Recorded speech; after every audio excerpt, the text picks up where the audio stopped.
Aiden Swavel, trumpet, section leader. Shalise Norvell, baritone, section leader. Jenna Gallagher, piccolo. Andrew Strembeck, drum major, field conductor, head manager, band president. Sal Bonamici, sousaphone, manager, section leader, vice president. Jay Solomon, sousaphone, section leader. Rebecca Duffy, trombone. Jason McGeeth, tenor sax, section leader. James Jama, trombone, section leader. Kylie Barnes, flute, section leader. Noah Holdridge, trombone, section leader. Asia Mahone, bass drum. Aaron Jackson, cymbals, section leader. Joey Collard, snare drum, section leader. Emily Honthy, snare drum, section leader. Ava Richards, piccolo, manager, librarian, section leader, band historian. Sonny Pavis, alto saxophone, librarian, section leader. Liam Holt, cymbals, manager. Ryan Sweeter, clarinet, senior representative, section leader, librarian. Joseph Howard, trombone. Teddy Enzavino, trumpet, secretary, and section leader. Ali Schreinerman, Spartan Sweethearts, co-section leader and treasurer. Desi Girardi, Spartan Sweetheart, co-section leader. Emily Cagiat, bass drum. Alyssa Magrini, Spartan Silks, and section leader.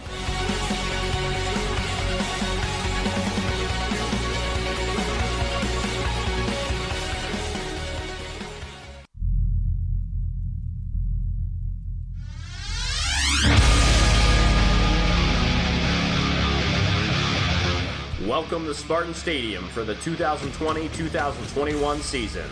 Let's meet your Boardman Spartan football seniors.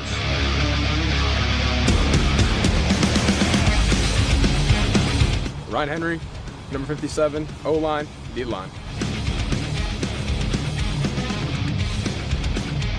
Luke Uzika, number 19, tight end, safety. Marco Stiliana, number 25, wide receiver, safety. Jake Powell, number 64, defensive end. Jared Fullerman, number 21, wide receiver, safety. Nick Winston, number 72, O-line, D-line. Anthony Miko, number 68, O-line, D-line. James Jama, number 55, O-line, linebacker. Rami Musa, number 44, tight end, D-line. Jaheim Johnson, number 5, running back and corner. Spencer Jankowski, number 16, quarterback and corner. Mekhi Lamine, number 12, wide receiver, cornerback.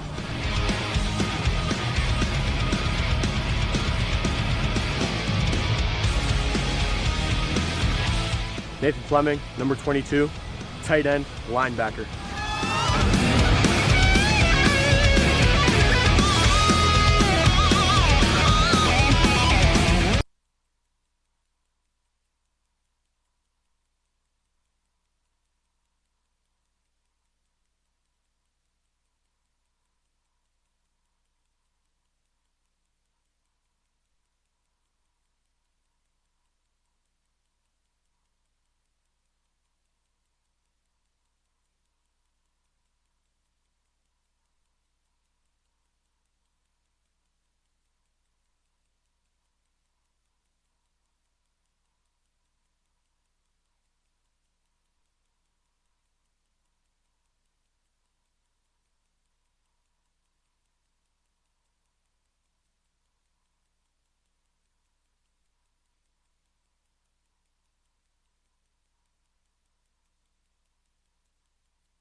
Boardman Schools would like to thank the Boardman Boosters Club for their hard work and donations to help build Spartan Stadium.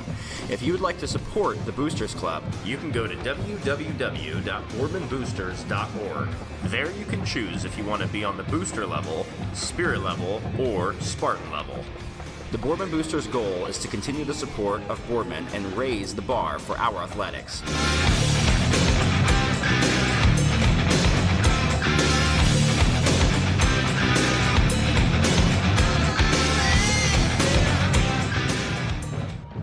Boardman Schools Fund for Educational Excellence would like to congratulate its teacher grant winners for 2020. Thanks to the generous support of the Boardman community and the Boardman Education Association, they have received close to $10,000 for classroom projects that go beyond the scope of existing budgets. This is a tradition that began in 2009 and hopes to continue for years to come. BSFEE has also helped students learn remotely during this pandemic by donating $5,000 to the Boardman Schools for 20 Wi-Fi hotspots. To support the BSFEE or learn more about their annual reverse raffle, please find them on Facebook or visit their website at boardmanschoolsfund.com.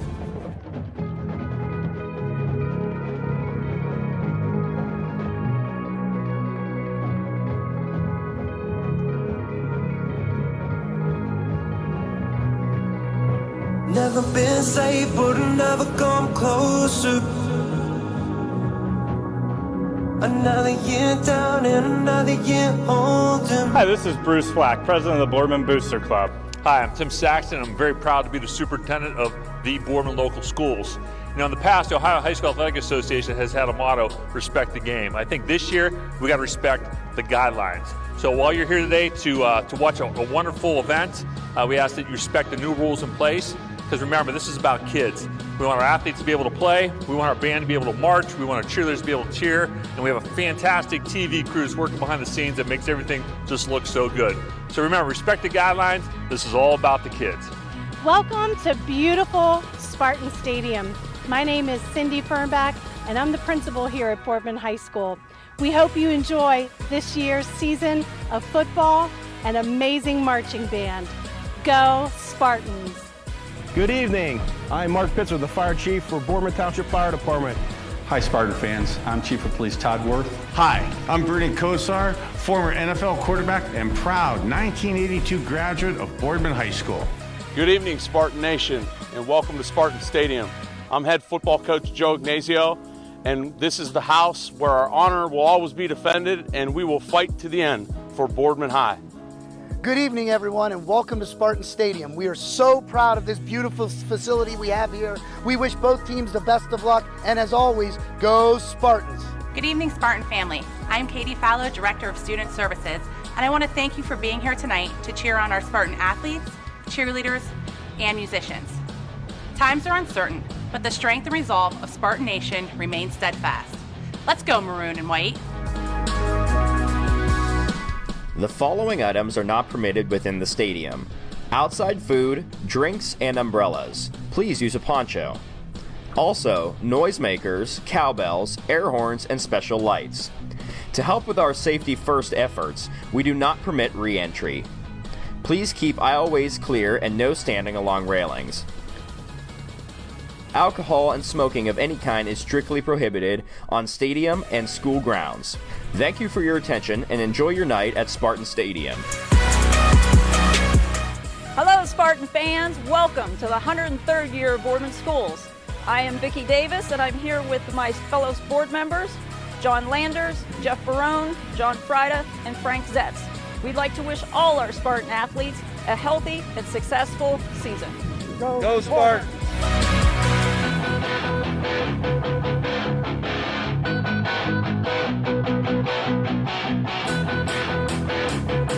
Hi, I'm Jared Cardillo, Director of Instruction for the Boardman Local Schools. We believe together we can transform lives through academics, athletics, and the arts. Tonight, you'll see it all come together as our football team takes the field, our band marches at half, and our very own BSTN students behind the scenes bring you all the action on the big board. You can see the amazing work that's being done here at Spartan Stadium. We're now in the final phase, and we couldn't have done this without the support of our generous donors.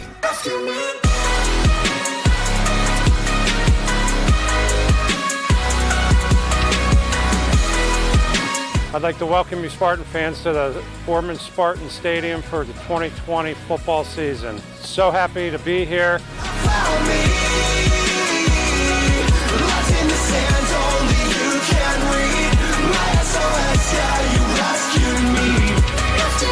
Let's make this one of the greatest years we've ever had. Hi everyone, I'd like to welcome you to Spartan Stadium. I'm Jeff Hammerton, Assistant Athletic Director, and for us to enjoy tonight's game, we have some rules we need you to follow. As you can see, our stadium has been X'd out. We are going to use the phrase X marks the spot this season as where to sit. These are in pods. We have pods of 4 in the reserve section and pods of 3 in the general admission. If your tickets are in the reserve and you are sitting in the pods of 4, please maintain that section the whole entire time. If you are in the general admission in the pods of 3, we ask you to keep with your loved one or family members there. Second thing, we ask you to wear a mask. Any mask will do. I have the blue mask here that I can put on. Keep this on the entire game. If you have a fancy mask or a nice one that you would like to wear, you can wear that one as well. And finally, these are not our rules. These are the governor's rules. If we are to have a season, and this is about the kids, we have to do our part as fans to make that happen. Please ensure that we are doing our part to make our seniors, juniors, sophomores, and freshmen have a great fall season in the 2020. Thank you very much, and we hope you have a great time tonight at Spartan Stadium.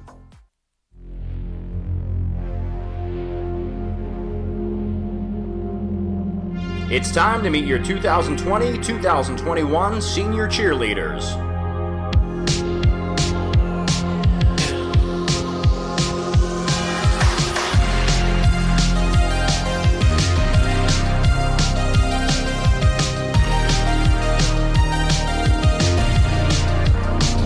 Haley Beesh.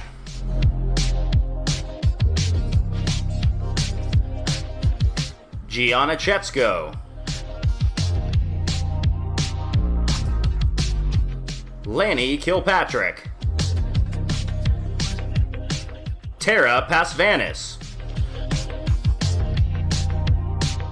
Serena Ramahi. Cheer is important because it brings so many girls of different backgrounds and personalities together.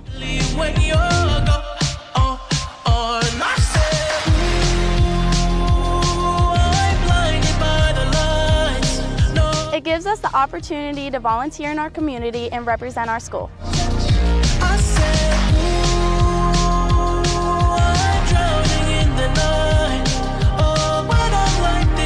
I'd say cheer is important because it forms such long-lasting friendships between the fans, the community, and the players.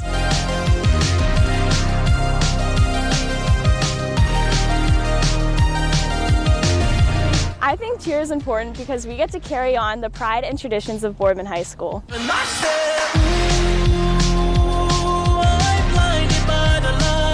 Cheer is important because I get to be a positive role model for all the students and the people in the community.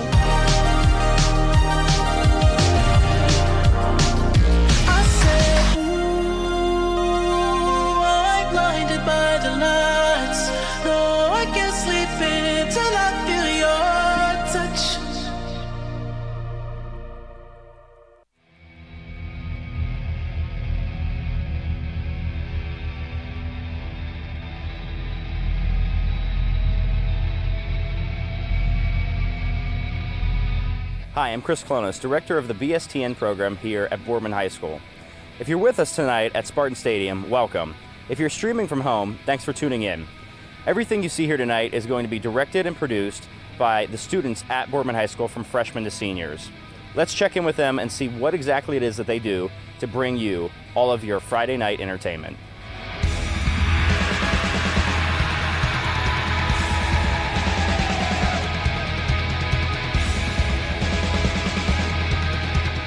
Hi, my name is Sam Holter. This is my 4th year on the production crew, and I'm the technical director, which means I control the Jumbotron, everything that goes on the live stream, and all the cameras that are behind all of it. I control everything right here from this control surface, where I can see everyone's feed and everything down below, and it's a lot of fun. Hi, my name is Lucas Peters, and I'm the director of the instant replays that you see on the Jumbotron and the live stream. I'm Antonio Jacobson, and I get your wide shots throughout the game, and I also record the halftime show by your Boardman Spartan Marching Band. Hi, I'm Austin Yurkovich. I do the graphics for the Jumbotron, and I'm also in charge of the marketing to make sure sponsors get their ads queued on time. Hi, my name is Adam Crawford, and I run the scoreboard graphics for the live stream. I'm Adam Richards. I'm a wireless camera operator. I focus on the crowd shots and the band shots. I'm Carter Kaler, and I'm a wireless camera operator, and you will find me down on the field.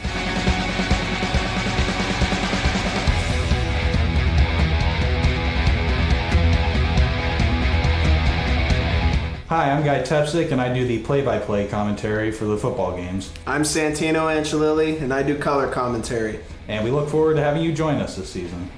I'm Richard Booth. I'm a camera operator. I focus on mainly full 22 shots. I'm Liam Manley. I'm also a camera operator. I focus more on tracking and close-up shots.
Ladies and gentlemen, for your pregame enjoyment and for the first time wearing our brand new uniforms, we proudly present your very own Boardman Spartan Marching Band.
And now, for the first time this season, we begin with a socially distanced version of the most famous marching band drill routine of all time, the incomparable Script Ohio.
And now please stand for the band of vocals, Julian Assistant, and Ronald Russell playing and singing of Boardman High School alumni.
Ladies and gentlemen, we welcome you to Spartan Stadium for this playoff game. I'd like to introduce the starting lineups. We'll start with the visiting team, the Cuyahoga Black Tigers. They will start on defense this evening. Defensive lineman, number 50, Marcelo Mendez. Defensive lineman, number 61, Zach Dalton. Defensive lineman, number 66, David Pass. Your linebackers this evening, number 53, Jared Andrews. Number 43, Isaac Puchea. Number 40, Johnny Cheek. And number 7, Elijah Hicks. The defensive backs this evening for the Black Tigers being number 2, Cody Brown. Number 3, Xavier Beasley. And number 28, Isaiah Campbell. Kicking off this evening to start the game for the Black Tigers will be number 18, Emma Bruskowski. For the home team, your Boardman Spartans, they will go offense first. Your offensive line this evening at tackle number 72, Nick Winston. Number 54, Joe Stafera. Your guard will be number 52, Portland Love. Number 68, Anthony Nico. Your center this evening will be number 57, Ryan Henry. Your tight end for the Spartans will be number 22, Nate Fleming. Wide receivers, number 1, Anthony Hightower. Number 3, Cam Thompson. Number 4, Terrence Thomas. And in the backfield, that running back starting for the Spartans, number 6, Sean O'Rourke. Your quarterback this evening for the Spartans, a junior, number 11, Jason Clay.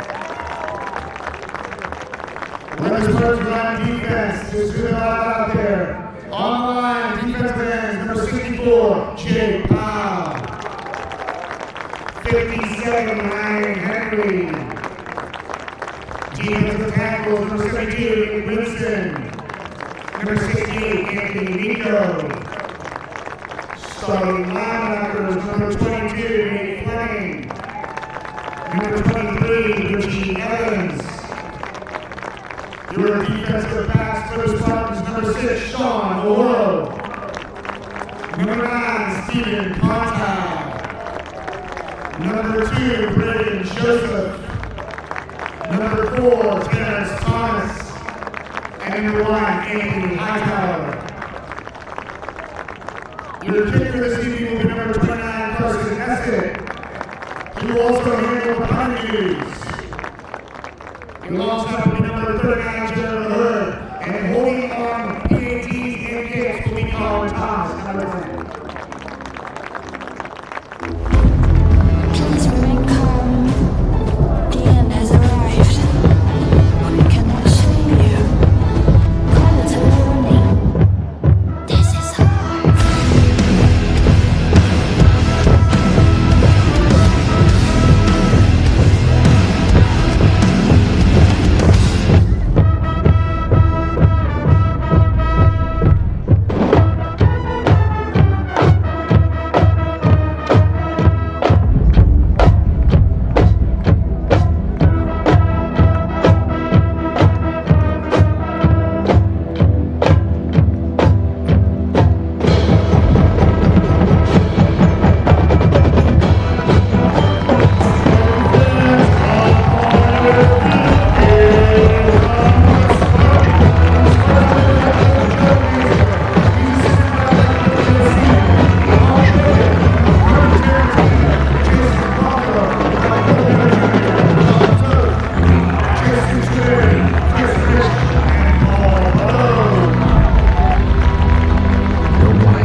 the Boardman Spartans face off against the Cuyahoga Falls Black Tigers.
Good evening, ladies and gentlemen, and welcome to Boardman Spartan Stadium here in Boardman, Ohio. It's a playoff game here tonight as the hometown Spartans and the visiting Black Tigers face off.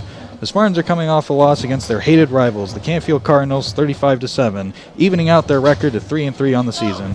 Cuyahoga is also coming off a loss to the Copley Indians, 40-6, dropping their record to 0-5. I'm Guy Tepsick here with my colleagues Michael Horo and Santino Angelilli, and I have to say there's something different about playoff games. Yeah, there's just something different in the atmosphere. Having a little bit of experience playing in the Ohio playoffs, there's just something different. Both teams you kind of forget about the whole regular season, and all that matters is this one game. And this Cuyahoga Falls team that's 0-5, they are a really good team, even though the record might not show it. They're a very gritty and a tough team. And Boardman is 3-3 and an average team as well, so this could be a very good game tonight. Yeah, and I mean, playoff games, usually the teams come in with a lot more intensity, a lot more grittiness, a lot more attitude. They come in, they want to make it far into the playoffs. They want to win and keep winning until they win state. And that's the big goal of this whole thing, is just to go all the way and be the team of Ohio who beat everyone.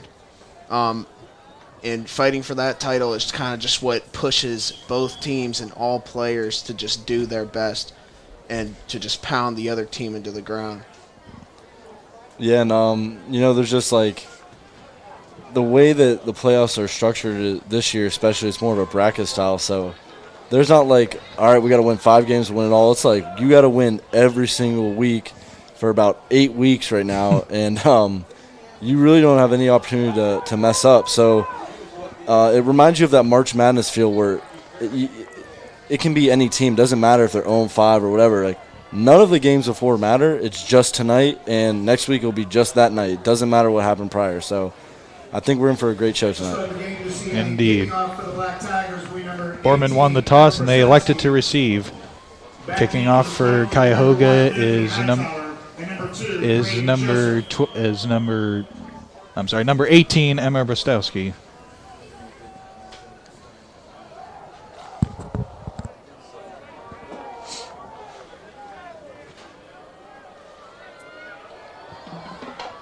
So we have a kick there. Picked it up, dropped the ball.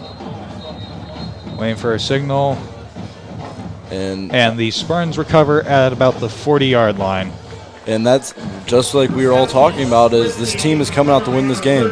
There's no like traditional football at this point. It's any time could be a big play. And as you've seen, the Spartans there struggled to get the ball, and Cuyahoga almost came up with it. I think we're definitely going to see a lot of unexpected plays here, especially because it's the playoffs. They want to do everything that the other team thinks they won't do. That'll set up the Spartans 1st and 10, ball at their own 40-yard line. Treveri in at quarterback. Man in motion. Takes an handoff and flag on the play. That was number 4, Terrence Thomas in motion. Dead ball, false start. That'll be a false start on Boardman. 5-yard penalty, first down. And another point to what Santino just said is really your whole playbook's open at this point. During the regular season, a lot of teams have some trick plays they'll practice the whole year, or some two-point conversion plays they'll practice the whole year. And it's not really used to save it for a game like this. And right now, both teams' playbooks are wide open. Thomas in motion again. Hands off to Thomas. Thomas running up the sideline. Almost got through to the gap. Got tripped up. He's down just before the 50. And that, other than the 5-yard penalty, that's a great first play. It's about, 11 yards there? Just about. Yeah, way to recover from the penalty. Just gain all those yards back and are in a good position to get a first down. 2nd and 4, gain of 11 on that last play. Ball at the 46. Treveri takes it, goes down the field, and it is picked off by Cuyahoga. That pass intended for number 1, Anthony Hightower, intercepted by number 28, Isaiah Campbell. And Isaiah Campbell there doing an amazing job of playing inside position on the receiver, which defensive backs are taught to do. And when the ball went up, he used his body to, they call it boxing out like in basketball. You box out to get a rebound, same thing here. You box out the receiver and go up and get the ball like it's a rebound. And a lot of defensive coordinators will tell their defensive player, when the ball's in the air, it's your ball. It doesn't matter if you're on defense. And he did a great job there of using his body and then getting the ball at its highest point and creating some momentum here for the Black Tigers. I think we saw his eyes open wide when that ball's coming at him. Takes the ball, runs around the right side. Looking for a gap, doesn't get there. And looks like there's a fumble on the play. Boardman says they recovered. He was wrapped up by number 6, Sean O'Loro. Brown was ruled down before the fumble. Rolled down before the fumble on there. Gain of 2 yards on that play. 2nd and 8. We'll see it here again. A horse goes to the block, makes a tackle, and yeah, definitely down. Ground caused it. But Cuyahoga there holding their breath because that would not be good, especially after a big play that they just had.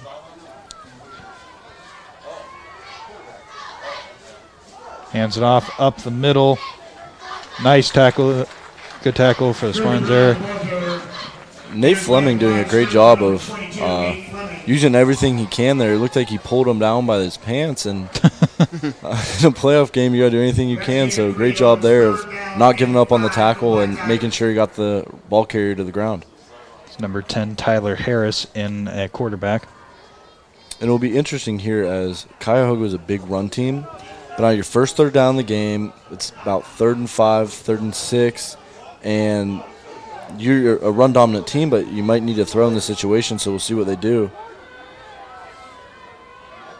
Cuyahoga with two ads to the left.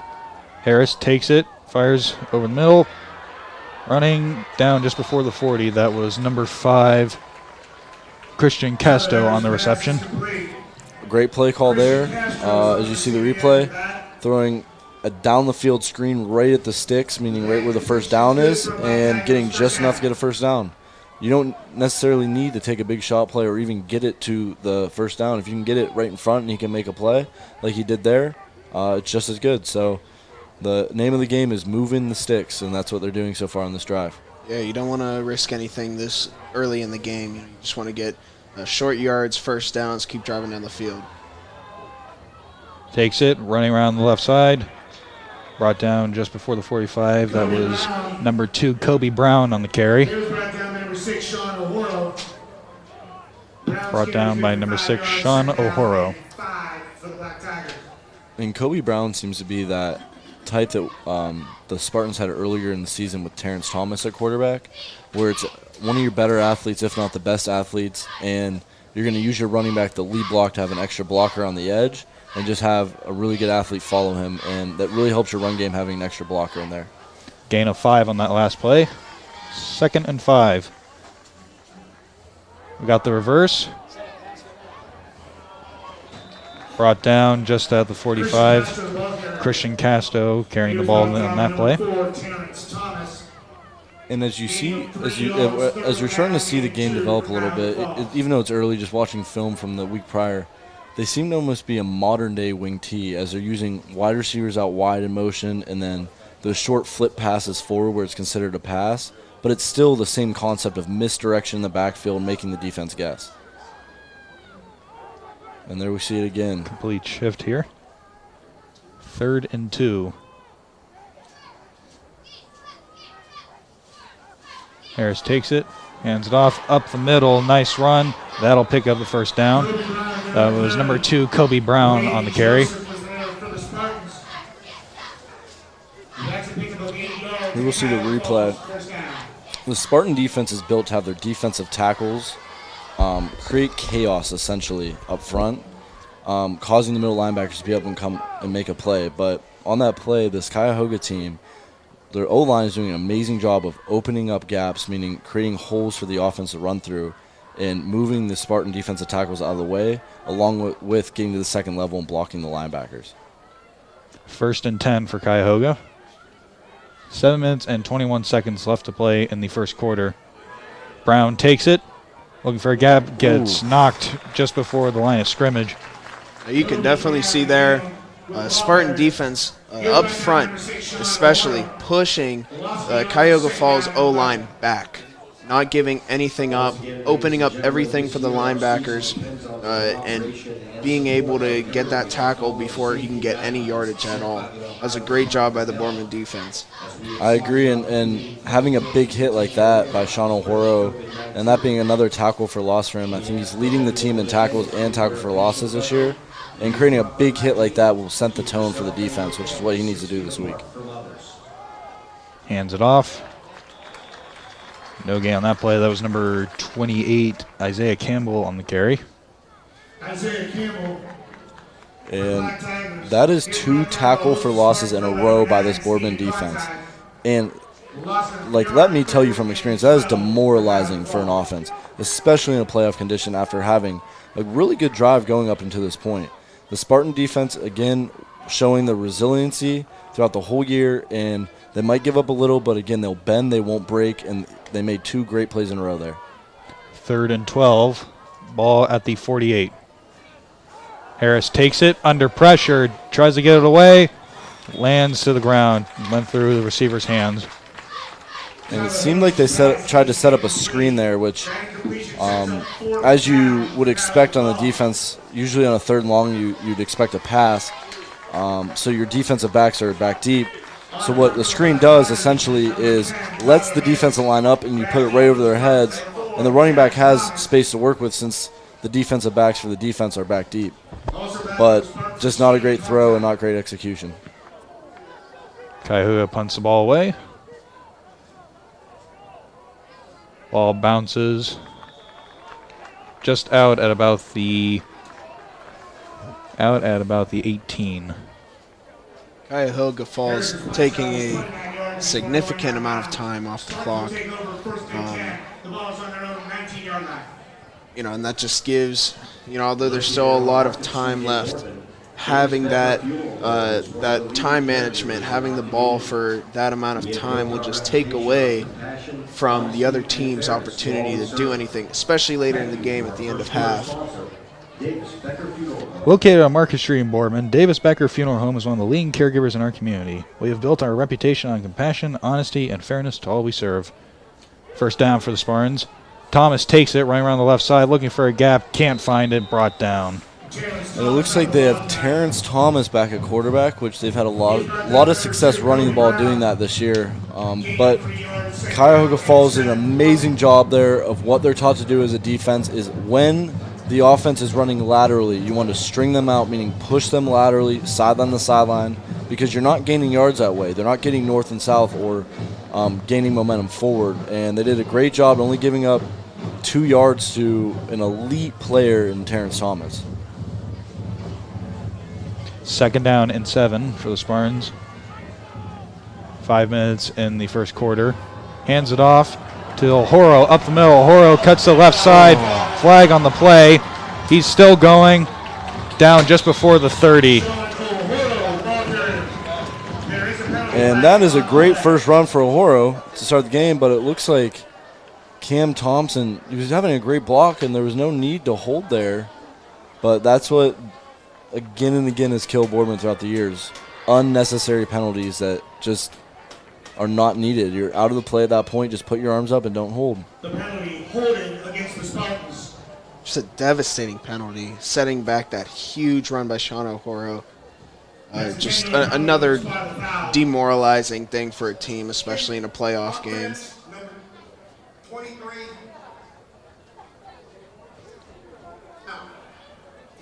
That penalty on number 23, Richie Evans. Yeah, I think the referee got that one wrong. It was number 3, Cam Thompson, the outside receiver. But, I mean, you still got yardage. So yeah. You got to find the positive in it. They're in a second and short now. And fake the handoff to Horo. Thomas takes himself, and he picks up the first down.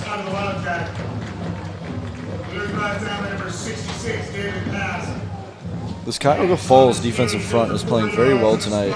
And just the lines in general for this Cuyahoga team, offensively and defensively, they seem to be controlling the line of scrimmage. Not every play, but the majority of the plays so far. And that will wear down an offensive line here. Thomas in motion. Treveri takes it, dumps it off to O'Horo. O'Horo trying to get around the left side, goes out of bounds. About half the sideline taken out there.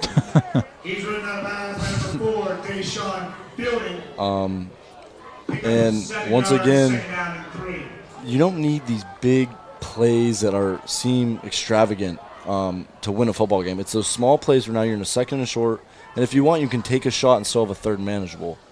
And they're just playing smart football right now, getting the ball to the running back in the flats, which they've had success with, but have not utilized this season. And it seems to be going really well so far this game. Treveri takes it, hands off to O'Horo. O'Horo, no gain on that play. The ball carrier. He's met at the line of scrimmage by a host of Black Tigers, led by number 40, Johnny Cheek. And the Cuyahoga Falls defensive line, once again, just dominating the line of scrimmage, getting off the ball low and fast, and pushing the Spartans' offensive line 1 yard deep in their own backfield, creating no lanes for anyone to go. So, great job there by the Cuyahoga Falls Black Tigers. 3rd and 3 for the Spartans. Ball at the 39. Treveri takes it, looking, goes down the field, incomplete. The pass was intended for number 22, Nate Fleming. And I think that's just an interesting play call. You're in a 3rd and 3, or excuse me, a 3rd and 3 situation. Your tight end all season has not been a huge pass catcher for you, and with the elite receivers that they have, and Terrence Thomas, Cam Thompson, and Hightower, along with a running back that can catch out of the backfield, I just don't understand that play call. Punt is up and away. And no flag for hitting the punter. It's interesting. That punt will bounce just about the 25-yard line. So 2 minutes and 55 seconds left to play in the first quarter. Score is still 0-0. Now the balls will start first and 10. The ball's on their own 24-yard line. And I'm not sure if you guys saw it, but the punter, Carson Essett, did get hit there at the end of the play. Yep. Now, it wasn't a huge hit where it'd be 15 yards, but it should have been a 5-yard penalty, at least from my perspective, which would have moved the chains for the Spartans there. An interesting missed call because usually the referees are pretty delicate on the special teams members. But Cuyahoga Falls in a great position here to get another drive going. 1st and 10 for Cuyahoga. Hands it off. Met at the line of scrimmage. Doesn't go anywhere. Tackle for a loss on that play. And that's the 4th play in a row the Spartan defensive line has had a TFL or I guess a coverage sack, you would call it. So I think both sides' defensive lines have come to play tonight. And what Centino touched on in the pregame of the grittiness a playoff game brings, it's coming true here tonight on the line of scrimmage for both sides of the, both teams. 2nd and 11. Ball at the 23-yard line. Harris takes it. Throws it to the right side, too far for his man. That pass was intended for number 43, Isaac Puchata. Tyler Harris's pass falls incomplete. That incompletion set up 3rd down. And Seemed like they tried to emulate what the Spartans had a little success on, is releasing that fullback or running back into the flats and sending everyone else vertical to try and clear up space, but just an errant throw there. But it seemed like number 6 for the Spartans, O'Hara, was there in coverage if they were to complete it. So now a 3rd and long once again, but now they're backed up on their own 22, so your playbook's a little shortened here. Cuyahoga showing 1 receiver. Harris drops back, fires, incomplete, through his hands. That pass was intended for number 5, Christian Casto. Definitely, that ball was a little high. Definitely catchable, though. Big plays like that, needing to make a 1st down on a 3rd and long. It's kind of devastating when you can't get it. It definitely demoralizes the team a little bit. It's still early in the game, though. Cuyahoga definitely probably going to be unwavering, coming back, want to put Boardman back and keep their drive going so they can get a score up on the board. Because right now it's still 0-0, no team really getting anywhere. Especially after the first day of the game being an interception. It's just a lot of the lines on both sides just playing at each other, not letting anyone get anything. No, I agree 100%. And this is what we've talked about a few times throughout the season, is the Spartans here are now in a critical situation where they're at midfield and they have a great opportunity here to go down and at least get some points, which would really sway some momentum, and a game momentum is everything. That punt landed about the 46. 1st down. Thomas takes himself right around the left side, looking for a hole right at the edge, and he is marked out at about the 37. And great blocking here. You'll see the replay, but not necessarily from the offensive line. They did a great job as well, but O'Hara lead blocking, but then Cam Thompson, learning from the prior mistake of holding, he got in the defender's way and just put his arms up. And that's all you need, is just to create a little bit of time for the runner to get on the sideline. And he did a great job there, and that's a way to learn from a prior mistake, and that's what's going to create success for both teams tonight. Thomas takes it, hands it off to O'Hara. O'Hara makes his way through, down at about the 22-yard line. What a run there by O'Hara, just slipping through defenders.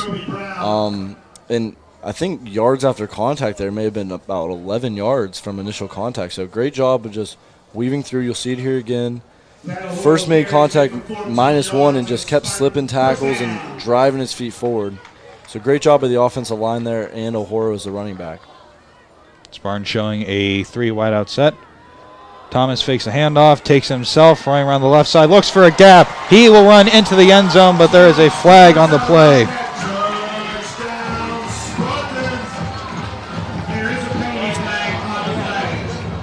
And I don't want to speak too soon, but based on where the flag is, it doesn't look good for the Spartans. And if it is holding, we all assume based on what the referees are looking like and where the ball is, just another time that the Spartans are shooting themselves in the foot, where you have a touchdown or earlier like a 50-yard run and it comes back. That is holding on number 22, Nate Fleming.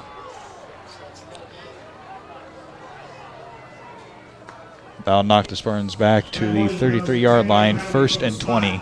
Spartans will have it 1st and 20. The ball's on the 33-yard line. 10 and 15-yard penalties are just detrimental to an offense. Thomas takes it, stumbles, gets wrapped up behind the line of scrimmage. Thomas out of the Wildcat. And the only problem here with having Thomas in the game at quarterback is that it becomes a little bit predictable. We've seen him throw greatly throughout the season, but now you see, so there's tells the defense will look for. When you see someone at quarterback with gloves on, you tend to think, okay, they're not going to throw, but then you see them take a glove off, it's like, oh, you can prepare for a throw. So seeing both gloves on and seeing the way they've run it with Treveri back, you expect run there, and that's what happened. Treveri back in at quarterback, and there will be a penalty on that play, most likely pass interference. There are 2 penalty flags on the play.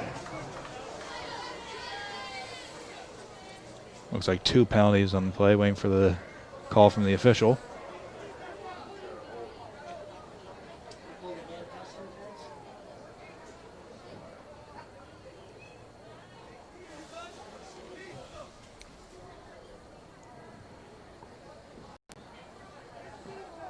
Defense number 7, 15-yard penalty from the 3 slot. That's pass interference on Cuyahoga. That was number 7, Elijah Hicks. And both teams here tonight showing early, penalties will create self-destruction. And you just can't have that. You have to prevent that. The DB did get beat inside a little bit, but you just got to try and recover and play over top of the defender, or the receiver rather, and now they're back in great position, the Spartans. 2nd and 6 for the Spartans. Hands it off to O'Horo. O'Horo gets through a gap. He's going for the end zone, and he gets there. Touchdown, Spartans. And what a run there. What a hole by the offensive line. And as you love to see in running backs is once you're inside the 5-yard line or even the 10, you don't want to see them cutting and trying to evade people. O'Horo did a great job there of just getting north and south, putting his shoulder down and saying, I'm going to beat you to the end zone.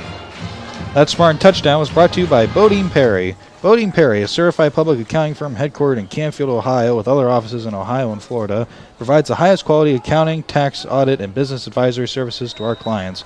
Our top-notch team provides expertise in all aspects of financial management. Carson Esse's extra point is perfect. Carson Esse's extra point is good. That'll bring the score to Boardman 7, Cuyahoga Falls 0, with 30 seconds left to play in the first quarter. And on that replay, you saw it again, just putting the shoulder down on the 3-yard line, and the defender didn't want any of that run. So great job there by the Spartan offense of staying positive and not letting the penalties affect them, and just hammering at the grindstone and causing a score to end the drive, which at the beginning we talked about. You're in great field position. You have to capitalize in this situation, and they did that. So now you look at Cuyahoga Falls here, only down 1 touchdown. They've been playing very well and very good football all game. So it's still the first quarter. You have an opportunity here for a good drive to start. You've found some success in some situations and schemes, so I would look for them to go back to that. A lot of misdirection in the backfield, and maybe some crossing routes over the middle as they've had success in some openings there. So we'll see Cuyahoga Falls. Hopefully they'll go back to the success they've had and go down and score, and we'll have a really good football game here.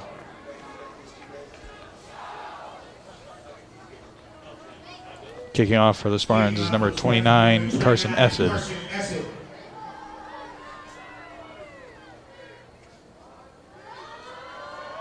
Ball's up and away.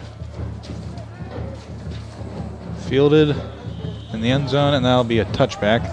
That was number 3, Xavier Beasley, on the return. And you love to see the emotion of Carson Essett. He is pumped up right now after that big kick. He's been a great addition to the Spartan team this year, really helping to flip the field, meaning have the ball on the other side of the 50-yard line, causing teams to have to go a long distance to create scoring drives. And you just see the leg on the young kicker here. His first year, and he's already getting the ball into the end zone, which you have guys kicking all 4 years of high school, and it's hard for them to do that. So look for a bright future out of that kid, and he's had a phenomenal year this year. Well, once again, as we have seen, the opportunity to play sports can be taken away by the spread of COVID-19. 1st and 10 for Cuyahoga. 30 seconds left to play in the first quarter. Ball at their own 20. Harris under center. Pitches it. Looks for a gap. Brought down behind the line of scrimmage. That was number 28, I believe. Isaiah Campbell on the carry. And the defensive line there doing a great job between Nick Winson and Jake Powell, getting upfield and another tackle for loss.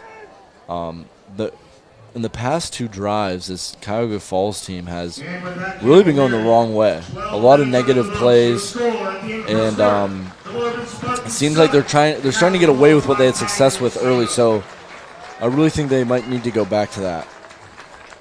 And with that play, that'll bring an end to the first quarter. Your score, Boardman 7, Cuyahoga Falls 0. We'll be back at the beginning of the second quarter.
Early in the first quarter, Steubenville 7, East 0.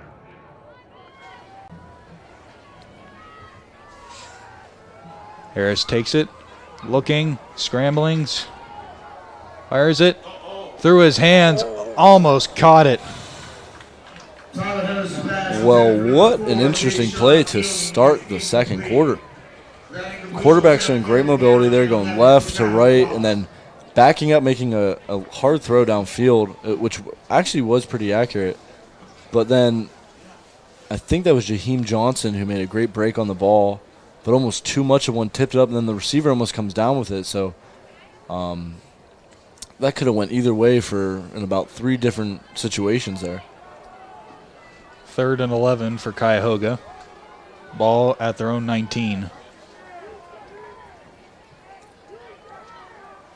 2 wideouts to the left. Harris takes it.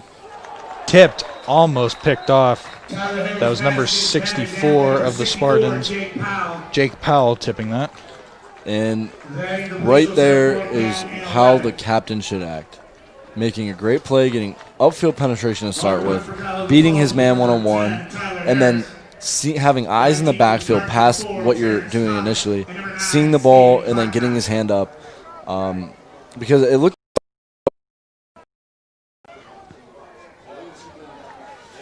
punt is up and away. Filled by Thomas.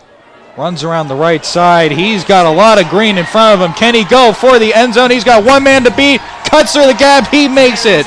Touchdown, Spartans. What a run by Terrence Thomas. Anytime he touches the ball, there's a big play opportunity. And once again, showing why he has an offer to Kentucky. Just phenomenal athleticism, and really he didn't need to cut or anything. He just got to the outside and just used his speed. One thing that Terrence is just really good at is accelerating. As soon as he gets the ball, because he fumbled around with it a little bit when he first caught it, bounced off the ground, but he picked it up, and as soon as he got it, he took off to the sideline and automatically beat everyone, which is just one of his specialties as just an elite athlete in this game. Extra point is good. That'll bring the score to Boardman 14, Tigers 0, with 11 minutes and 28 seconds left to play in the first half. And here we see it again. And you see his hand, he was calling for a block, but his stride. So if you look at sprinters, I know Coach Popio for the Boardman defense talks about this a lot, a stride. Terrence Thomas is a 2-stride guy every 5 yards, which means he's incredibly fast. And once again, his speed is just overwhelming for the opponent's defense. Texas toast, creamy coleslaw, and hand-squeezed lemonade. Raising Cane's Chicken Fingers, proud sponsor of Boardman High School. That last touchdown was brought to you by Bodine Perry. Bodine Perry, a certified public accounting firm headquartered in Canfield, Ohio, with other offices in Ohio and Florida, provides the highest quality accounting, tax, audit, and business advisory services to our clients. Our top-notch team provides expertise in all aspects of financial management. Kicking off for the Spartans will be Carson Essett. And I don't know the exact number, but between Canfield and this week, that's 3 special teams touchdowns by Terrence Thomas. And that's in a 3-week span. So I don't know what it is on the year, but and I know he had some last year as well. So what an elite athlete. Essett kicking away. That will sail out of bounds, and that'll be a penalty for that. So now as Cuyahoga falls, you're in a situation, you're down 2 scores. You have nothing to lose at this point because the situation is this. If you lose, you go home. You need to pull out everything you have in your playbook, hold back nothing, and there is success that they've had so far. So they just need to get back to that, get back to the basics, and it all starts with one play. And then that one play can turn to a first down. You put a string of first downs together and you have a drive going. The momentum starts to swing back your way. You feel comfortable, and you start getting into a flow state offensively, and then you can get a score going. So it just starts with this first play here. Don't worry about the score. Don't worry about the scenario. Just worry about this play. First down for the Tigers. Ball at their own 35. 2 wideouts to the left. Harris takes it, throws it. Caught, tackled by number 6, Sean O'Horo. Trying to see who was on the reception for that play. That was number 43 of the Tigers, Isaac Buchada. Here's a replay here. O'Horo coming up, making a good play, and then Steven Conte coming in and pushing the pile back. But there it is there, right? They've had some success with that play where what they do is they run the receivers that are out wide vertical, creating a type of, not a block, but a little bit of a pick on the defensive backs, and then sending someone from the backfield, their fullback or running back there, into the flats to create a catch. That's a very good goal line play, but it's a good first play to get some momentum. Hands it off up the middle. Spartans having none of that. That was number 2, Kobe Brown on the carry. And that was 6 Spartan defenders around the ball carrier. That is a lonely place for a running back. But the Spartan defense struggled a little bit during the first few drives, but they have really found their way.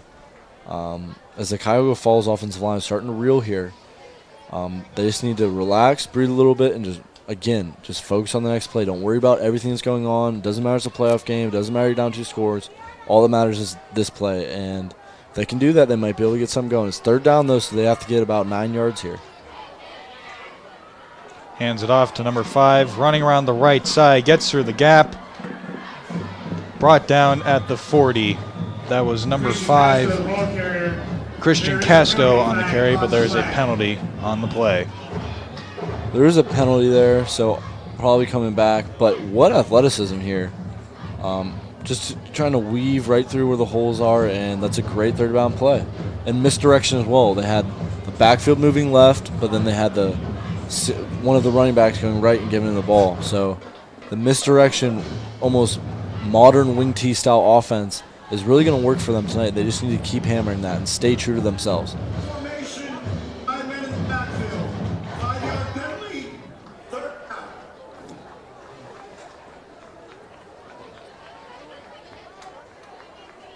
That'll move the Tigers back to their own 32-yard line. 3rd and 13. And really what the penalty is there, they're missing one guy on the line of scrimmage. Either he wasn't set or maybe the tight end went into like a fullback set instead of on the line of scrimmage. Harris takes it, looking under pressure through his hands. That pass complete, but they will not pick up the first down. That was number 52 for the Spartans, Cortland Love, on the pursuit.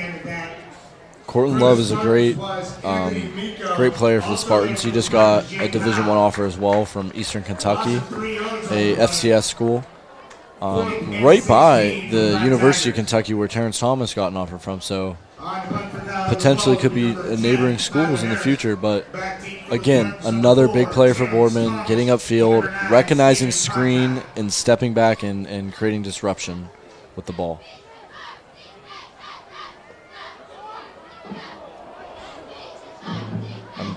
That punt. Thomas takes it. Tried to get through there. Brought down at the Spartan 45. Might have to see a replay, but I'm not sure if they got a hand on that. It didn't have a great trajectory, so maybe.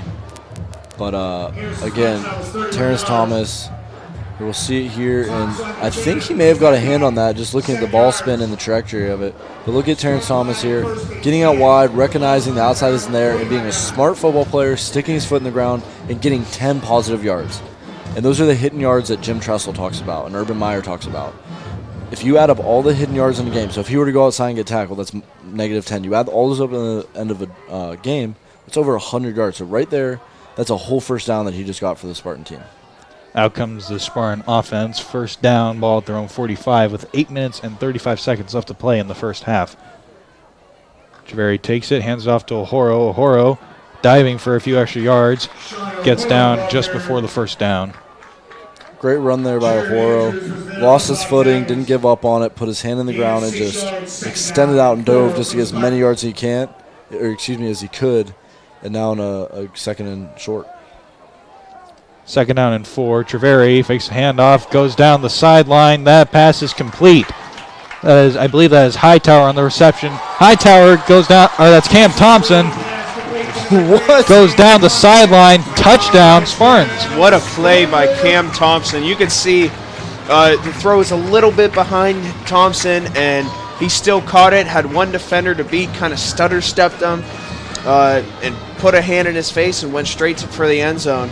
A great play by Cam Thompson there, and great throw by Jason Treveri. I thought he went out of bounds on that play. Yeah, and I mean, that just shows the football IQ and awareness of Cam Thompson there.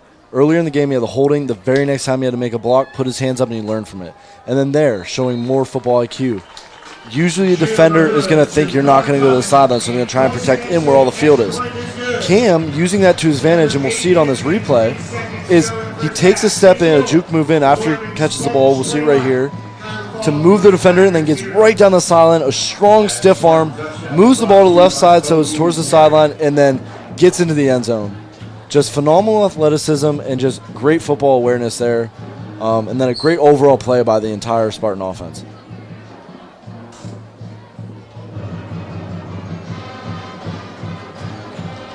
I think you can hear the band in full force today with their all-new uniforms. Hey, you look good, you feel good, you play good. And it seems like they're doing that tonight.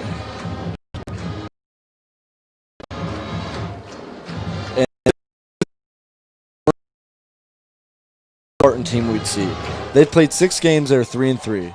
And the 3 wins versus the 3 losses, they're completely different teams in those games. So the Spartans did show up as the team that I think most people think they are, but just the consistency of playing like that needs to be there. And they're showing that tonight. You just hope in this scenario you look back at Howland. That Howland stayed in the game a little bit, and this Cuyahoga Fall team is a good football team. And as a Spartans, you can't just fall asleep right now. There's still a lot of game to play, 8 minutes left in the second quarter. They can really make something happen here if they just start playing their football. Kick is away. Went through his hands, almost lost it. Wrapped up right at the 10-yard line. I believe, kind of see who that was. I think that was Ashton LaBelle on the wrap-up there. That's probably the best a squib kick could ever go. Yeah. Initial contact, just hitting the ground and going straight up in the air. Cuyahoga not being able to grab it for a few seconds, allowing the Boardman defense to swarm around him. And eventually, as soon as he picked up the ball, he was already tackled. That was number 28, Isaiah Campbell, on the reception there. Oh, and it seems like there was blocking on the back there. I'm not sure who on Cuyahoga it was, but he had pushed number 19, Luke Uzika, in the back. So this is just a disaster of events that could have happened in a situation that need to respond here. So we'll see how they respond here with their backs against the wall. Cuyahoga back deep in their own territory. Harris takes it, rolls out to the right side. That pass incomplete. No one there. That'll bring up second down.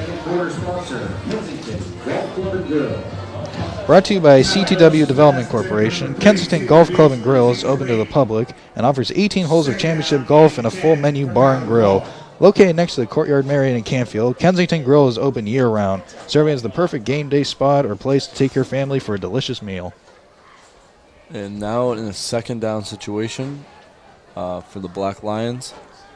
After an interesting play call, they have 3 up to the left.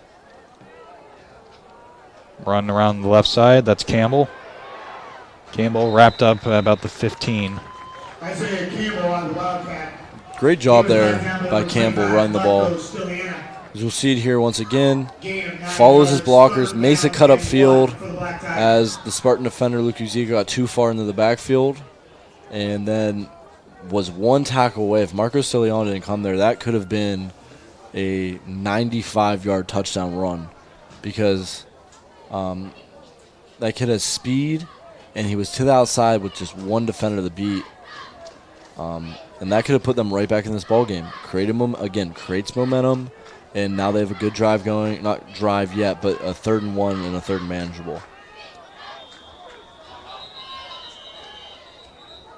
And looks like maybe a timeout here. It's our first charge timeout of the half. Didn't see who called the timeout there. Might have been Cuyahoga. Cuyahoga calls their first timeout of the half. We will be back after the timeout.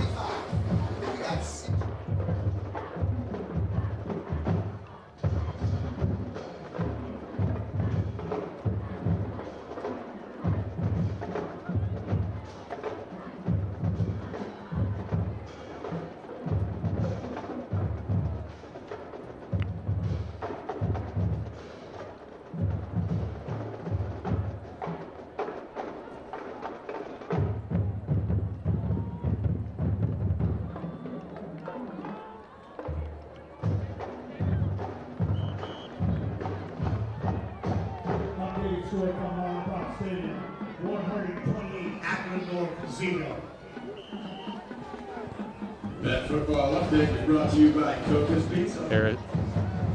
Harris takes it. That pass incomplete. Again, when they're throwing the ball, we'll have to see it here again. It looks like a forward pass.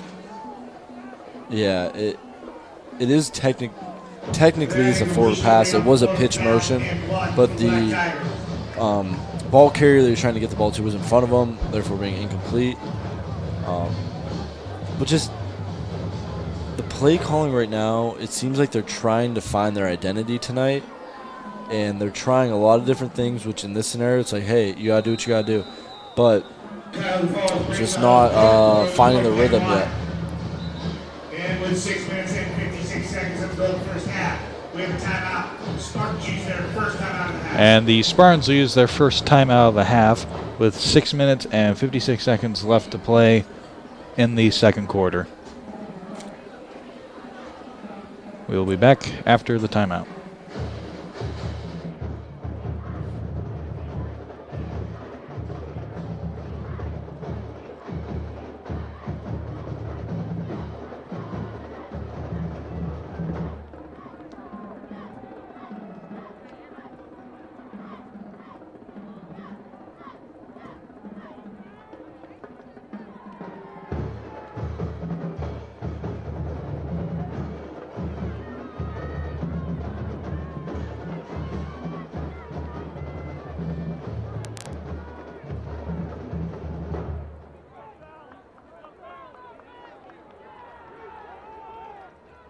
After the timeout, Kylie Falls going for it, 4th and 1.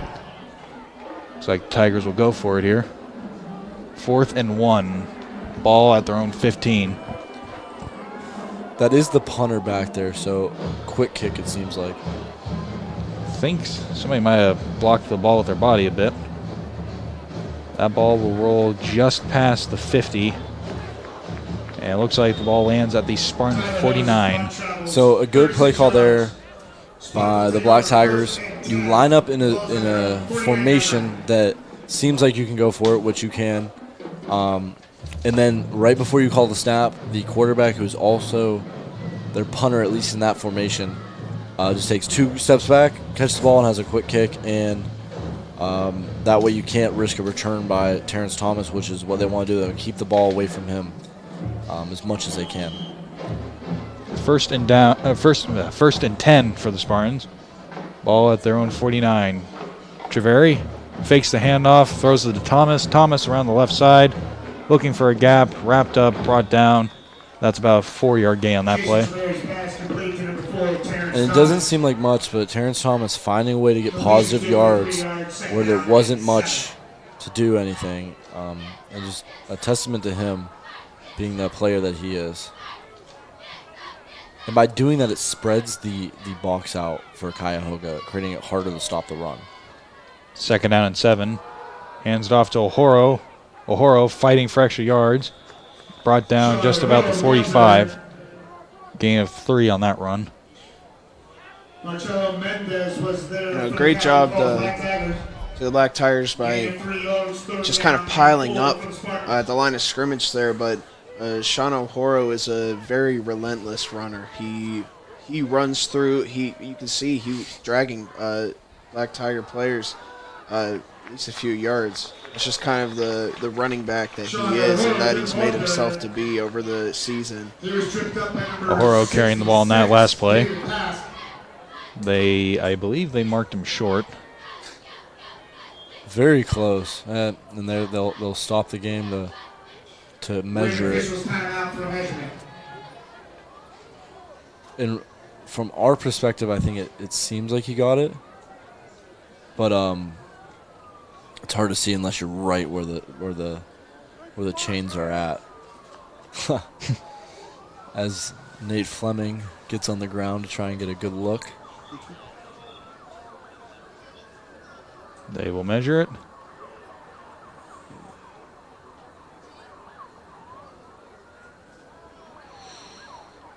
Ooh, that is close. And they call it short. That'll be 4th down and just under a yard. And as the Spartans here, I think it is you go for it in this situation. It's a playoff game. There's no really trying to be nice at this point. It's we have to win and we have to advance. So you already have flipped the field and going on the plus 41, and it's a good situation to go for. You only need about half of a foot really. So we'll see what they do here. And expect a lot of pressure from Cuyahoga Falls, so maybe QB sneak here. And they will. QB sneak on that play. Flag on the play. There is a penalty flag on the play. Cam Thompson didn't seem too happy on that. See what they're calling the penalty. See if he had picked it up.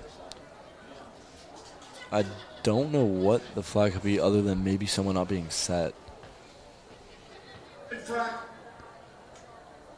Neutral zone infraction. Mike cut out. Can't tell who it was on. And that, what he was saying there was that one of the Spartan defenders was not set, which that comes on the quarterback. You always got to make sure people are set, even in a high pressure situation. Got to make sure you guys are set, because if you don't, then there's going to be a penalty. So now a lot more difficult of a conversion here. And the Spartans will still go for it on this play. Treveri takes it, fires over the middle, incomplete. The ball was in his hands, got knocked out. That was number 2 of the Tigers, Xavier Beasley, on the tackle, knocked it out of his hands. And then that will be a turnover on downs. And great job there by the Cuyahoga Falls Black Tigers. Kobe Brown just being one of their guys, always making plays both sides of the ball. And really it seemed like a best-on-best situation there. You have your best receiver and your best athlete for the Spartans on versus their best guy. And the ball did get in there. Great throw by Treveri, but Kobe Brown just being relentless again. And, okay, ball's there. I'm going to come over top and try and make a big hit and cause it to go incomplete. And now you got your team the ball back at midfield. Mike is right. That was Kobe Brown on that. Pass. And that is an interception. That is an interception for Boardman. Jaheim Johnson dragging his foot in. What a play. Wow. Just got his feet on the play there. See on the replay. Getting credit with that interception for the Spartans was number 5, Jaheim Johnson. Oh, yeah, he did get his big toe of his left foot down. What a play by Jaheim Johnson. Wow. And great body control, because the ball was a little bit elevated, so he couldn't just be flat-footed. He had to get on his toes. And in high school and college, it's only 1 foot, so he got that, really just that left big toe down, dragged it, and got the interception. So great play, and now the Spartans get the ball back. Spartans setting up shop at the 40-yard line. Treveri in at quarterback, Ohoro next to him in the backfield. Thomas in motion. Thomas takes it, running around the right side, looks for a gap, stumbles, goes around the corner, dragged out of bounds. And penalty on the play. And Anthony Hightower, it's going to be called here for a block in the back. Now, that's a hard situation for a receiver because a bang-bang play. As the guys in front of him about to make the tackle, what you need to do in that scenario is throw, like what Cam Thompson did earlier. Throw your hands up and just get in the way and try and use your body to block him. Because once the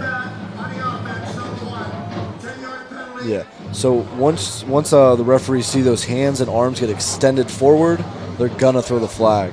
So if you can just get in the way and act like you're in the way and just kind of be an actor for a few seconds, that's a way to get around that. And again, they're another young guy. He'll learn that going forward, but that sets the Spartans back badly. 1st and 21. Hands it off to Ohoro. Ohoro fighting for extra yards. Gets knocked back. He's down just about the 34-yard line. And the Spartans are trying to get set fast here. I think they see the Cuyahoga Falls defense is starting to get pretty tight as they have a lot of two-way players. Treveri in at shotgun. Treveri did a good job making sure everyone was set there. Takes it, goes down the sideline for Hightower, incomplete. Too far for his man. Covering him on that play was number 28, Isaiah Campbell. If I recall correctly, Isaiah Campbell did have the interception earlier. So good DB there, but Hightower just being another really fast guy for the Spartans. Did get past him, but that leaves the Spartans for a 3rd and very long. 3rd and 14 for the Spartans here. Treveri takes it, goes over the middle, incomplete. That pass intended for number 22, Nate Fleming. Covering Fleming on that play was number 2, Kobe Brown. On coverage for Cuyahoga Falls was Xavier Beasley. That incompletion sets up 4th and 15. Carson 4th and 15 for the Spartans, so they will send out their punting unit. For Cuyahoga Falls, number 5, Christian Castro. 4 minutes and 16 seconds left to play in the first half. Ball lands. Hit Anthony Hightower on that. Brought down. Ball is marked down at about the 37. Carson has a punch that was 28 yards before being down by Ashton Lavelle. Cuyahoga Falls will take over 1st and 10. The ball's on their own 37-yard line. With 4 minutes to go in the half, the Black Tigers down 3 scores. I do think this is a crucial drive here for them. And we'll see what type of offensive scheme they're going to go to here. 1st and 10 for the Tigers. Campbell takes it. Penalty on the play. Campbell running around the right side. Brought down. I believe he was out before the first down. There is a penalty flag on the play. See what the penalty is. Campbell is really a good player. He, again, showing athleticism there. And not only athleticism, showing that he's a tough runner. Just driving his legs, going over guys. The offensive line did a great job there, but it seems like it might get called back. Yeah, getting called for a chop block by the offensive line, which basically means, to put in layman's terms, is they jump and dive essentially at the defensive. They're like their knees. Number 50 and number 61, 15-yard penalty, first down. And the reason why it's illegal is just because, at least in the high school level, is because it's dangerous. You could cause a lot of knee injuries, ligament tears, ACL type tears, things like that. But at the college and NFL level, it is legal. So it's just like finding a way to do that within the rules, because it is a great method, especially getting to the outside. But just at a high school level, you have to find a way to do that within the rules. I'll knock him back 15 yards, 1st and 26. Harris under pressure. Harris takes himself up the middle. Brought down about the 25. Here's brought down by number 57, Ryan Henry. Bit of gain of 2 yards on the play. Second down. some action going on. Yeah, Jake Powell always being a very tough competitor. You do see him in a little bit of some things every now and then, and I think that comes from that wrestler mindset. But, and again, playoff game, it's every single week's winner go home, and you have a lead. You don't want to get thrown out and be suspended a week. 2nd and 24. 5 takes it. And swarming the ball. Pyle moving along. No gain on that play, I believe. That was number 5, Christian Casto, on the carry. And it seems that 21 of 22 players on the field were in that pile. And the runner just kept his feet moving, got a few extra yards. Very impressive that happened. Yeah. Obviously not enough. Still a 3rd and extremely long. We have a timeout. Boardman Spartans use their second timeout of the half. Boardman will use their second timeout of the first half with 2 minutes and 21 seconds left to play in the second quarter. We'll be back after the timeout.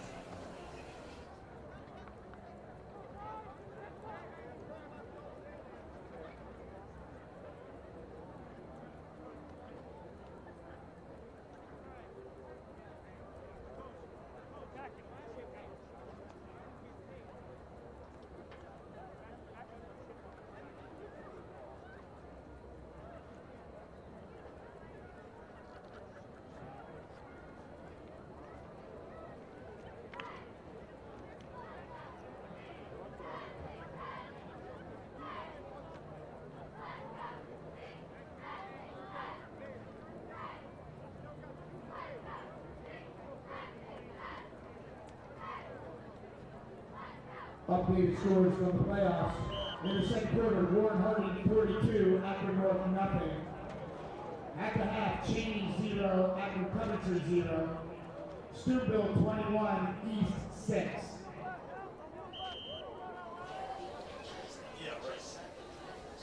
Well, back, ladies and gentlemen. Harris takes it, passes it through his hands, incomplete. And with that incompletion, that will stop the clock. You have 2 minutes, 15 seconds. You have to punt the ball, and right after a punt, the clock will stop again. So the Spartans will have over 2 minutes. Based on how the Black Tigers have been punting, you're going to get the ball around midfield with about 2 minutes left, and they have an opportunity to put this game into a very deep hole for the Tigers. Tyler Harris punting away, got a hand on it. And it, goes out at roughly the 40-yard line. Trying to see who that was. I think that might have been Luke Huzika getting a hand in there. Luke Huzika's second time tonight getting a hand on the punt, and just setting this Spartan offense up royally. Having the ball at, what is it, about the 39-yard line. 39-yard line, yeah. 2 minutes, 39 yards to go. You don't even have to worry about the clock that much. Like, it's still in the back of your mind, but you're not a race against the clock. You can run all your plays. You can run the ball here. You don't have to throw. And you can be very calm. Spartans with a 4-wide set, 3 to the left, 1 to the right. Treveri takes it, passes it to Terrence Thomas. Terrence Thomas stays in bounds, fighting. He's still going, cuts inside. He will go in for a touchdown. Oh, my goodness. The athleticism, the balance, everything about Terrence Thomas is it's like next level. It's almost watching a men amongst boys week in and week out with him. Just a simple comeback route. They ran that play thinking, run an out route, you're going to get out of bounds. Terrence Thomas realizing the defender was super outside, cut inside, and then just was an athlete and breaking tackles, evading people. Just wow, what an effort by Terrence Thomas. That extra point is good. That'll bring the score to Boardman 28, Cuyahoga 0. We'll see it again. He was initially going out and then just said, you know what, I want to score right now, and he took it all the way to the house for another 6 points for the Spartans. He's only a junior, so Boardman can look forward to having him next year as well.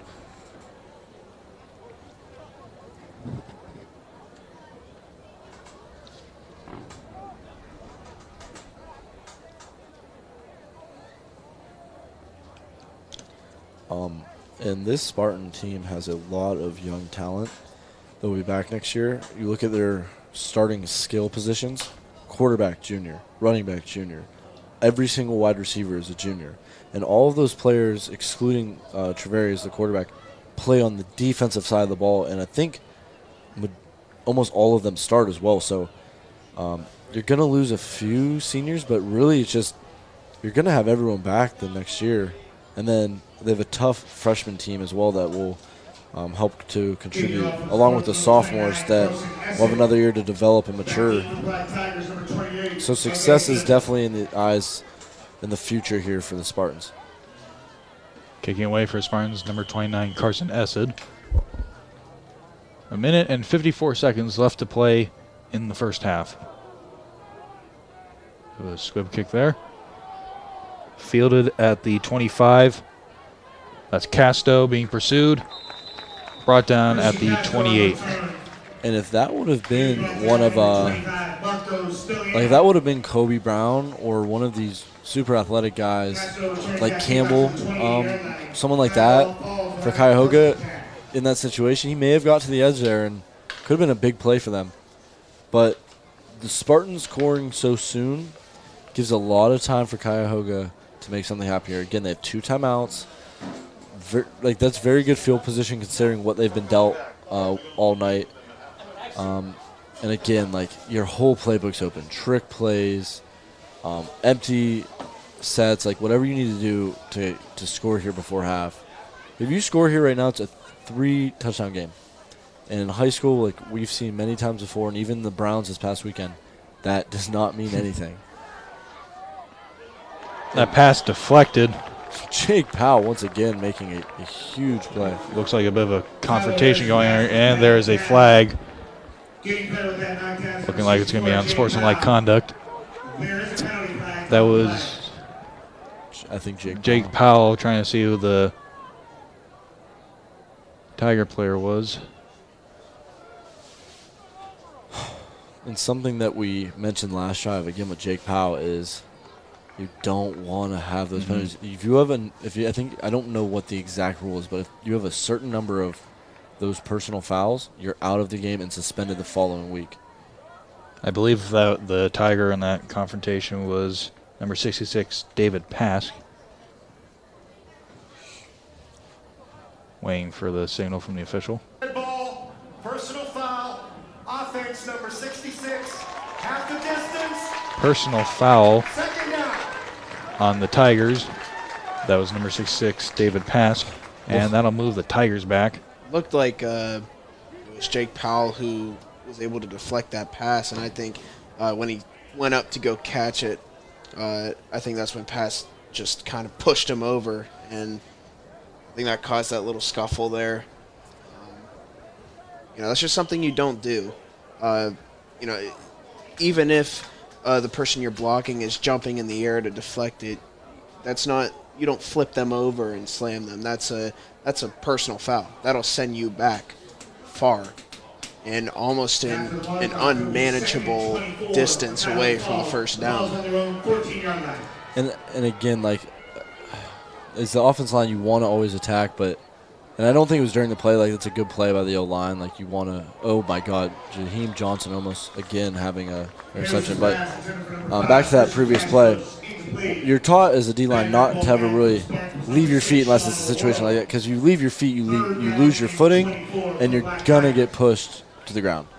Now, after the play, Jake Powell being a wrestler, you kind of saw like a lat drop almost, and then both of them just going at it, but it seemed like Jake kind of initiated that, like, the after the play situation, but what the referees always see is what comes second.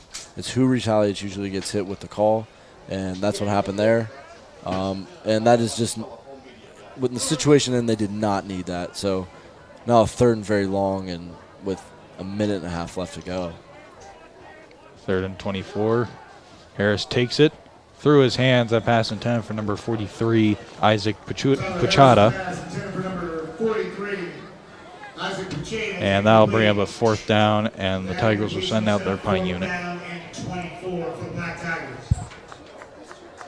And they have tried that play to Puchata there many times tonight. Not had a lot of success with it, but it seems throwing the ball, that's really the best they're doing. It's just like, it's just hard how to respond here for them.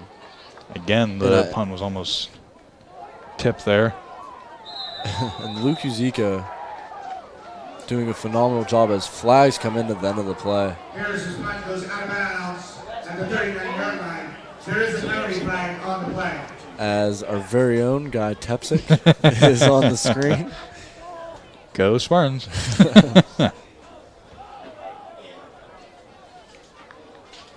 Looking for the signal from the official. As we wait for the signal, the Cuyahoga team is actually playing with a lot of poise here.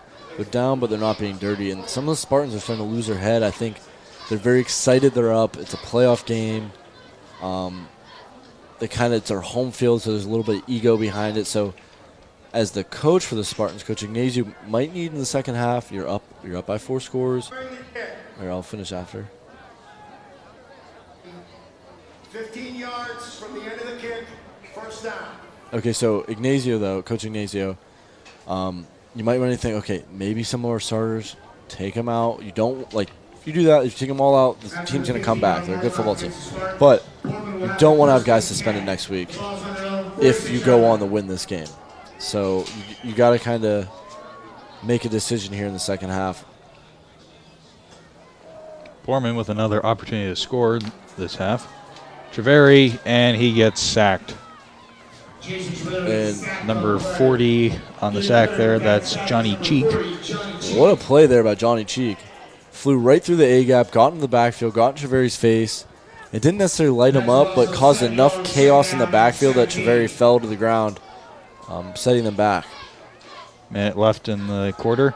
Treveri under pressure, tries to dump it off to Ohoro, can't hold on to it. That'll bring up third down. They tried to set up screen there. If you look downfield, it was there, but I didn't see the black tiger that was there. But great recognition to see screen, come and make a play. And if he wasn't there, then that could have been a big play. So great job by this defense. Doing really well of just not worrying about the situation, just playing tough football and showing they're a bunch of gritty kids. 56 seconds left in the quarter. Treveri goes down the sideline. Caught by Terrence Thomas. See if he tries to take it again. He goes down the sideline. Does he stay in? He stays in. Touchdown, Spartans. And once again, Terrence Thomas. The balance, the athleticism. Treveri underthrowing the ball, throwing a back shoulder fade actually benefited us. Campbell was in phenomenal positioning on an elite receiver like Thomas. But then Thomas had to come to a complete stop, catch the ball, and then just tight roping down the sideline as Campbell's pushing him out. Once again, like leaving us speechless up here in the booth. I think that's his fourth touchdown this game, third or fourth touchdown. Extra point is good. That'll bring the score to 35-0. Boardman leads with 44 seconds left in the first half. What a ridiculous play there. And within the final 2 minutes of this game, Terrence Thomas has 2 touchdowns on very routine catchable balls within 20 yards that he's just done on his own. So, okay. No replay then? No replay, but if you can, you might want to rewind and watch that one again because that is just almost art in motion the way he can have control of his body. So here we'll see the replay. You'd see on the replay here. And Treveri underthrows the ball. Terrence finds, and then look at that, just somehow doesn't go out of bounds, tight roping down the sideline. Having that body control to be able to stay in bounds that close to the sideline and still run for the better part of 10 yards is phenomenal.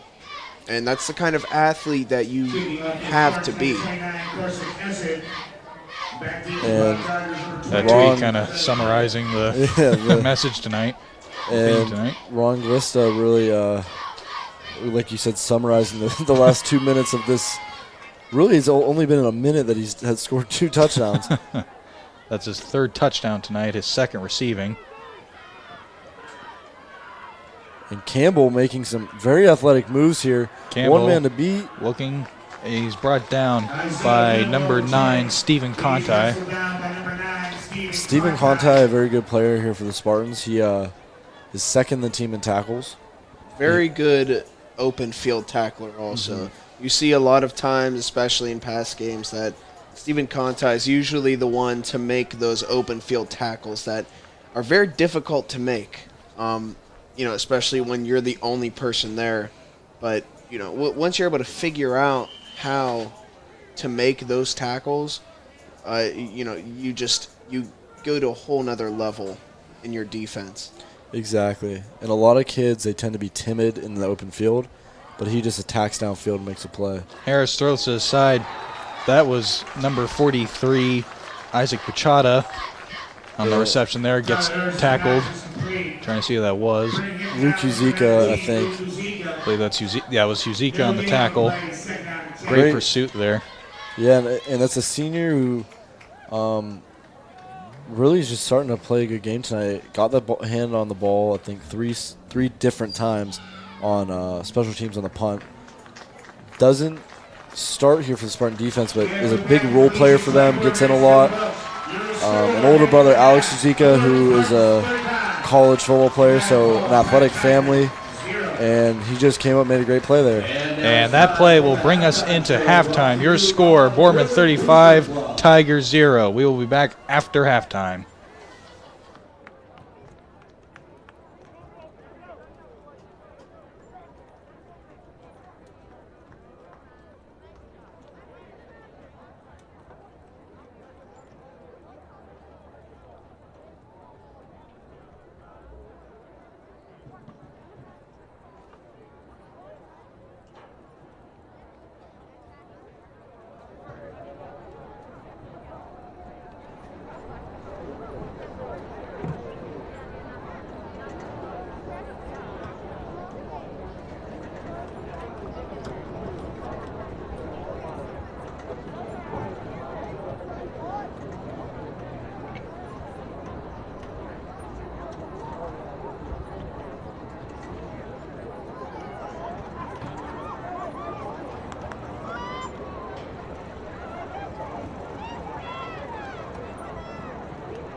Middle School is proud to present the 2020 edition of the Boardman Spartan Marching Band.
The seniors chose their favorite music from the past 4 years for tonight's feature. It was when they were freshmen that we relived some of the sights and sounds of the Woodstock Music Festival.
would you do if I sang out of tune? Would you stand up and walk out on me?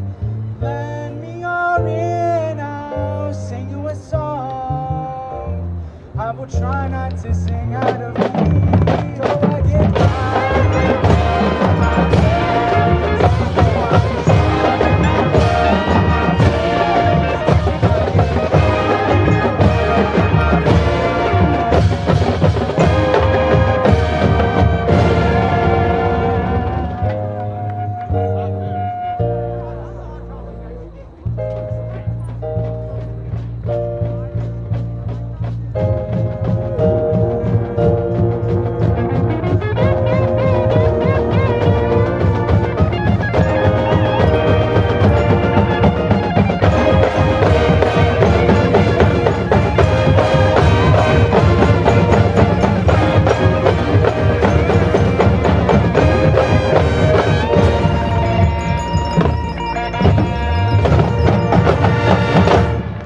The Boardman Spartan Marching Band.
Ladies and gentlemen, you got your 50-50 tickets. Tonight's winner will bring home $352. Winning ticket tonight is a yellow ticket. 328-505. Again, that winning yellow ticket, 328-505. Bring the ticket up to the press box. We cannot take your word for it.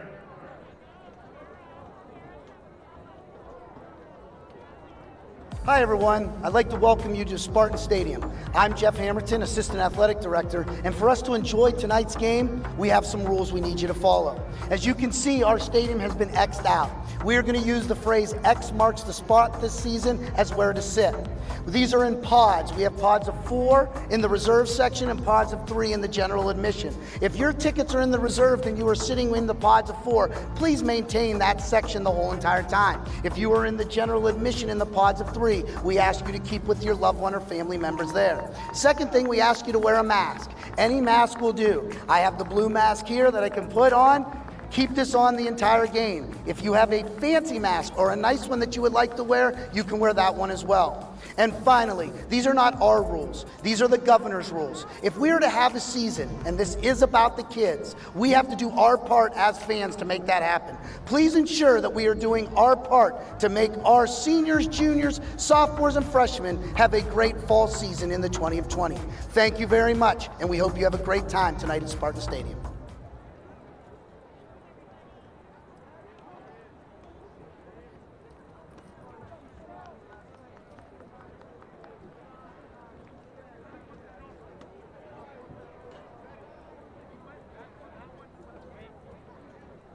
Halftime statistics passed along to you. First for the visiting team, the Cuyahoga Black Tigers. They had 2 first downs in the first half. ran the ball 12 times for a net yardage of 28 yards. Kobe Brown's the leading rusher with 6 carries for 16 yards. Through the air, the Black Tigers are 4 of 16 for 16 yards with an interception. Tyler Harris, the quarterback, that did all of that.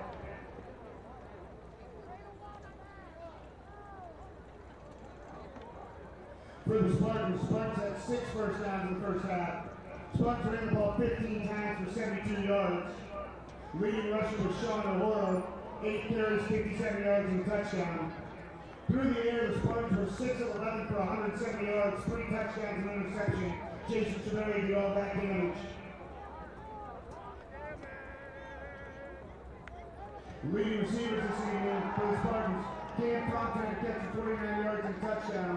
For the Spartans, Terrence Thomas had 3 catches for 114 yards and 2 touchdowns.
Scores are passing along to you at the half. Warren Hubbard 42, Akron North nothing. Halftime score Alliance 16, Hubbard 15. At the half, Steubenville 23, East 6.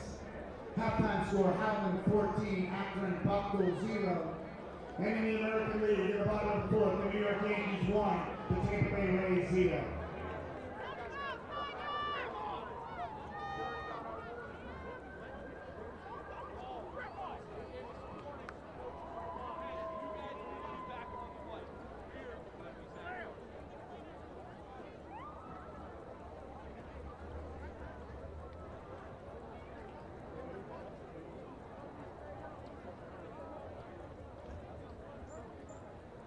Ladies and gentlemen, this game will now be played with a running clock for the Ohio High School Athletic Association point differential rule. The clock will be stopped after change of possession, ending periods, and for timeouts. If the point differential should fall beneath 30, normal clock operations will resume.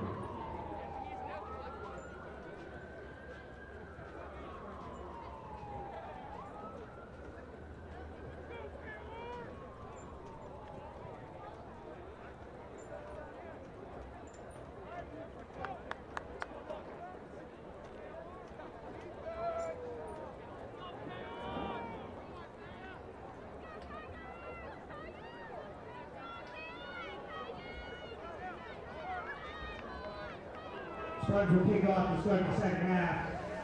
Kicking off for the Spartans. Welcome back, ladies and gentlemen.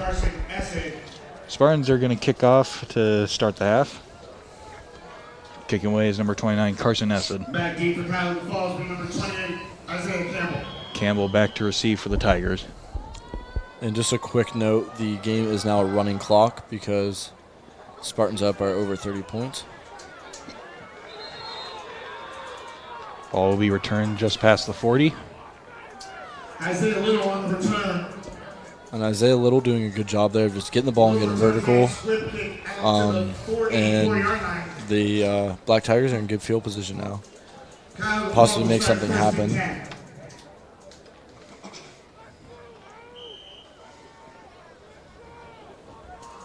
First and 10 for the Tigers, ball at their own 44. Harris takes it, hands it off, up the middle. Good run here for the Tigers. Still going. That was number 2, Kobe Brown on the carry. Picks up the first down. Kobe Brown, the ball Kobe Brown once again showing really good athleticism. We'll see it here again. Just getting north and south, breaking a tackle, and then just spinning forward to try and get a few extra yards. You can see even when he was falling down, he pushed off the ground to get a couple more yards. That's a good, tough, gritty running back. 1st and 10. Ball at the 44. Brown takes it, running around the right side. Gain of about a yard on that play. And this is how they wanted to come out in the start of the second half. Obviously not there, like not a great play, but still positive yards, not taking a loss. And then also getting a first down. And then Sean O'Hara there making another tackle. So I'd love to see his numbers at the end of the game because, I mean, just from hearing his name a lot in the first half and him being the leading tackler of the team, like, he's playing good. And then Jake Powell along with him, Blaine Strines. A lot of good defensive players here for them tonight. 2nd and 9, handoff to Brown again, up the middle. Good gain on that play, gain of about 5 yards. And this number 68, Anthony Miko. and the Cuyahoga Falls team here coming out up, like their front line is playing very physical right now. They're coming off the ball fast, and they're getting a forward push, which when you have an athlete like Kobe Brown, he's going to be able to make something happen with that. And now they're in a third manageable here. You have some one-on-one looks if you like that, and you also have good blocking up front. 3rd and 4 for the Tigers. Harris takes it, throws it. That's complete to Casto, and I believe he picked up the first down. And that's a great play call. The whole game when they've done that, when the quarterback sprinted out, you'll see it right here. It always looks like they're going to run it. Now you slip in the flat, fake block, slip out to the flat. Right where the sticks are, you get a first down. That's 2 first downs in a row now. They have a drive going. They might get some momentum back if they score. That stops the running clock. And again, it's high school football. Anything can happen. 1st and 10 for the Tigers. Harris takes it, hands it off to Casto. Casto doesn't go very far. Spartan's defense all over him. Gain of maybe a yard on that play. He was on the line of scrimmage by number 57, Ryan Henry. Tackled by number 57, Ryan Henry on that play. No gain on that play. Gain of 1 on that play. 2nd down and 9. Ball at the 31-yard line. 8 minutes and 42 seconds left to play in the 3rd quarter.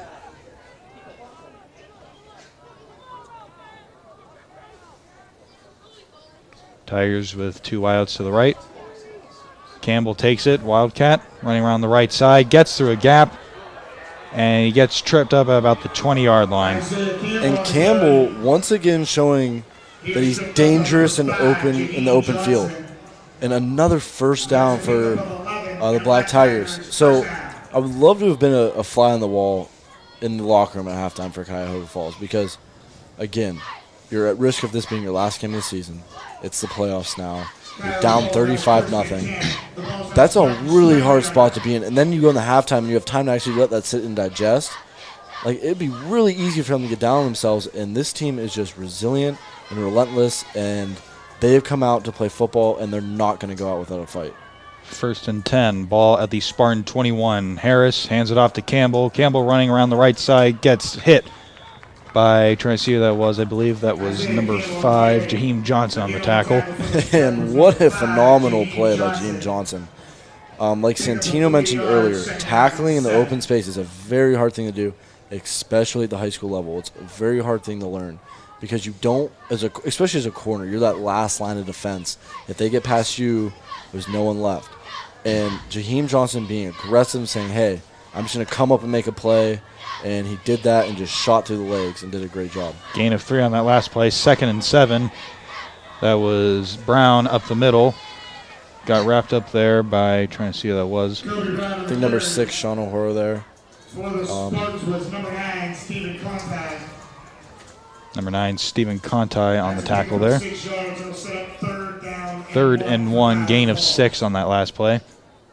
6 minutes and 40 seconds left to play in the 3rd quarter. Shift here.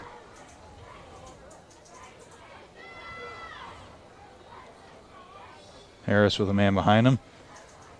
Hands it off to Casto up the middle. Gets tackled. Picks up the. I think he picked up the first down. 57, Ryan Henry. Also there for the Spartans, Cortland Love. Kobe Brown, again, just almost getting to the 6 there. Hard runner.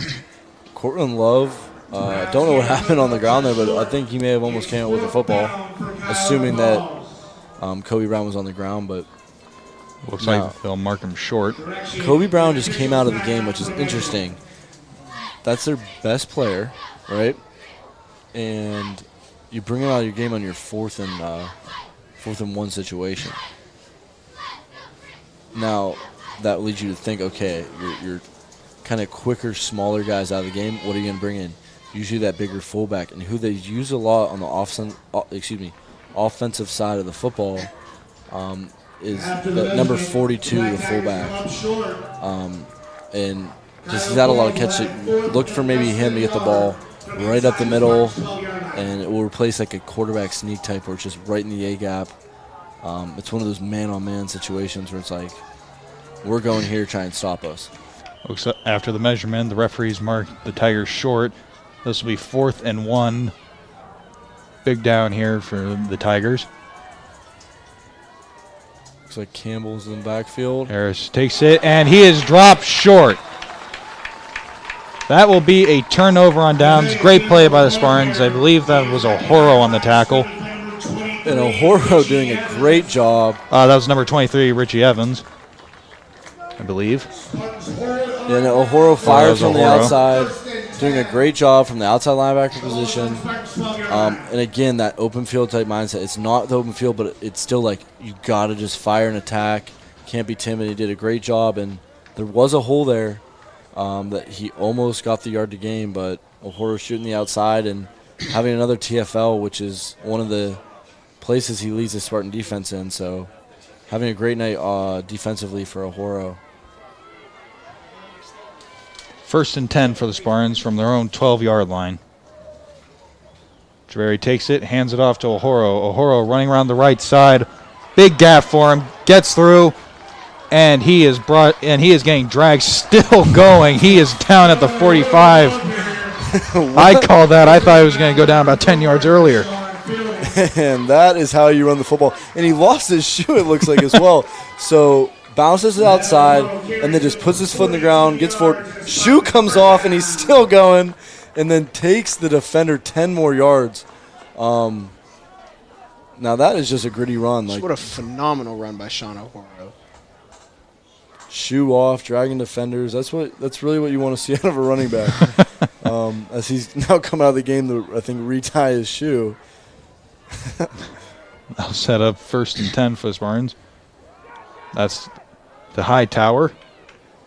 Hightower gets hit. Gain of about 5 or 6 yards on that run. Good gain on 1st down there by Hightower. Hightower, the jet sweep. Isaac Pacino was there for the Black Tigers. Gain of 40 yards, 2nd down and 6. 2nd down and 6 for the Spartans. Ball at the 42 with 4 minutes and 9 seconds left to play in the 3rd quarter.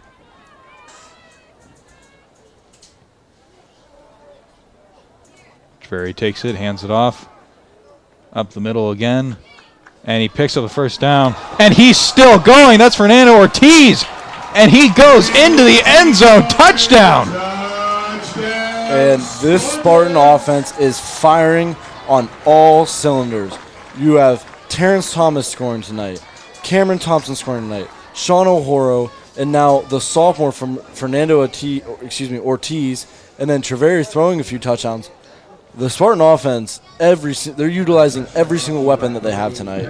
And then a credit to the offensive line of just getting the push forward and pushing the pile forward. And by doing that, they knock some of the defenders off, leaving Ortiz by himself just to keep on running towards the end zone. I mean, but it definitely looked like just Ortiz was about to go down, but fighting through the pile and breaking out.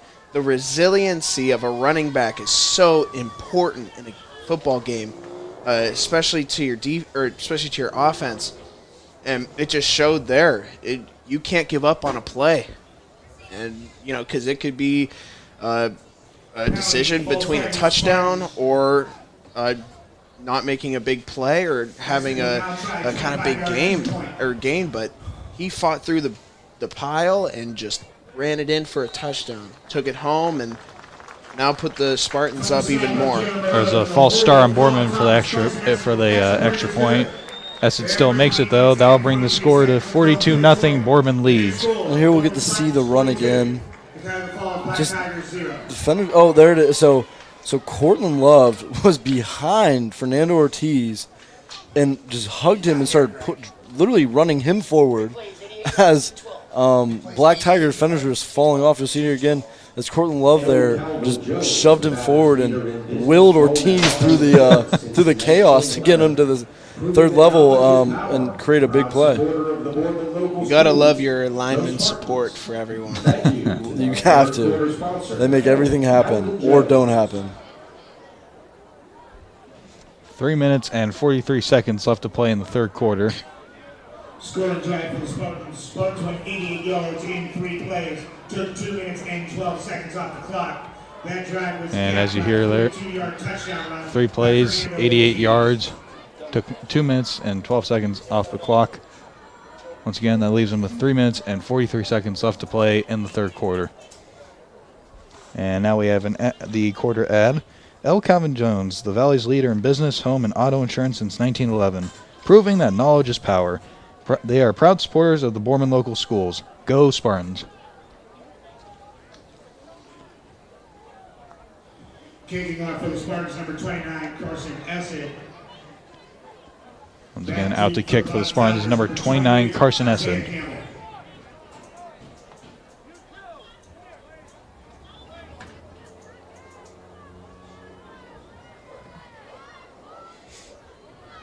Back to receive is Campbell. Squib kick. Field at about the 31-yard line. And in hindsight, that is a good return, as they've had a little bit of trouble with the squib kicks, as one earlier got them all the way down to their own 10. Tyler Falls will start first and 10. The ball's on their own 31-yard line. So now it's looking like Boardman is slowly starting to take out some of their starters as they're up 42-0, the running clock. And it's smart. You don't want anyone to get hurt. You don't want anyone to maybe get thrown out of the game. So it's just smart. Just slowly do it. That way you don't totally lose everyone. But then, again, Huzika making a great play there. As he's really had a great night tonight. And as a senior, one of your I don't know if they're home next week, but this could be his last home game ever. You really like to see him having the game he's having, getting a hand on three punts, having some pass breakups, some nice tackles, and he's just having a good night. Second after that Harrison completion. That's 2nd down and 10 for the Tigers. Ball to 31. About 2 minutes and 30 seconds left to play in the third quarter. That's a handoff to Campbell. Campbell doing a good job of that. Play was designed to be an outside zone play to get outside of the tackle, or right underneath the tackle and like the C and D gap, but put his foot in the ground, get north and south, and coming up to the A and B gap, or excuse me, B gap, and just getting positive yards.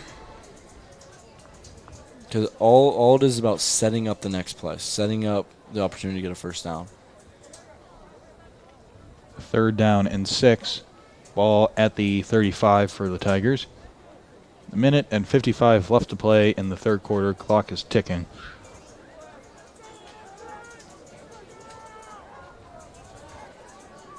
Harris takes it, throws it to the left side. That's complete to Casto. Casto going up the middle. Nice tackle there. That was number 14 of the Spartans, K1 Robinson, on the tackle.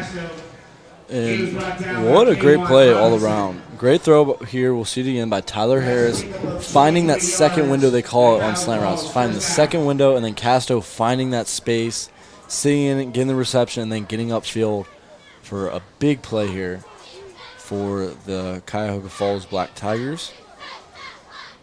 And now that strong formation once again.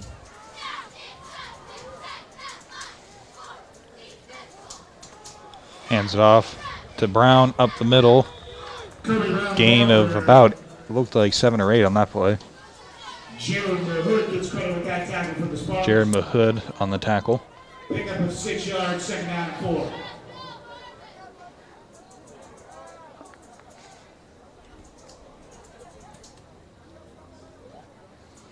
.42 seconds left to play in the third quarter. Clock is running. Second down and 4.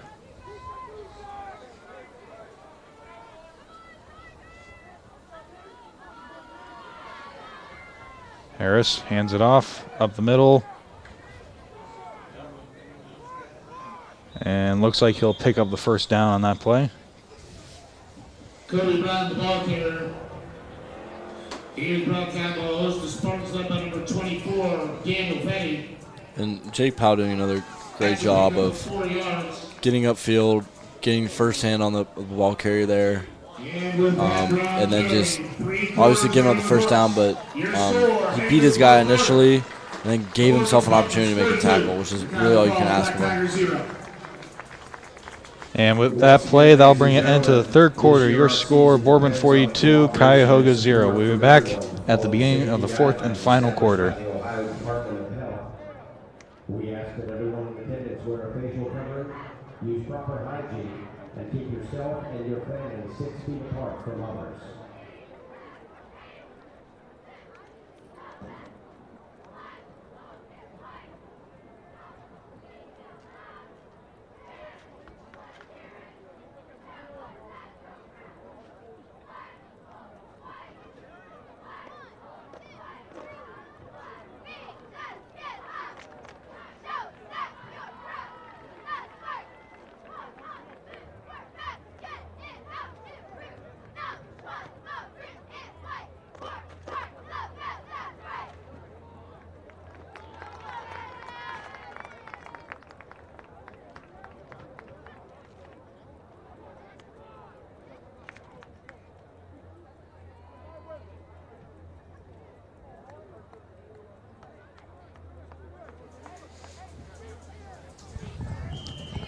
Welcome back, ladies and gentlemen.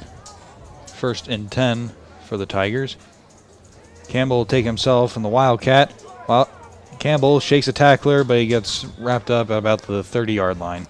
Great job there by Cuyahoga Falls, blocking downfield and creating a little bit of an opening there for Campbell. Looks like Campbell was injured on that play.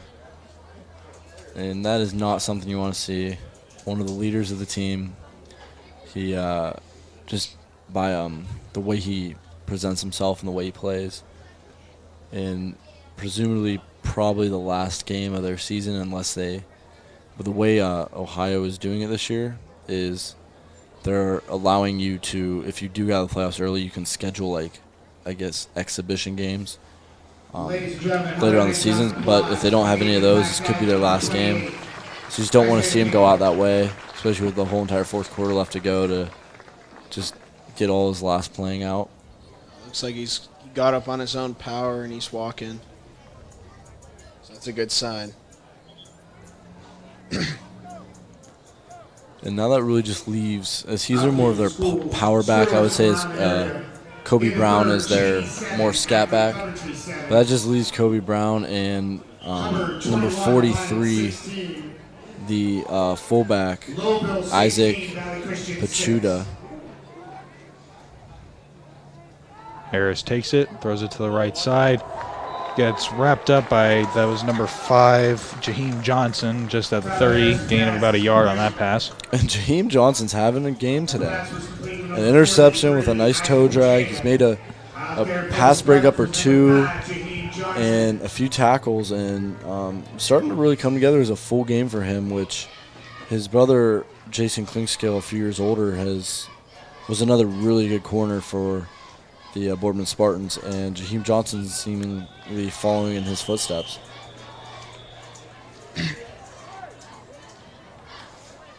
And it looks like the Tigers will call their first timeout of the half.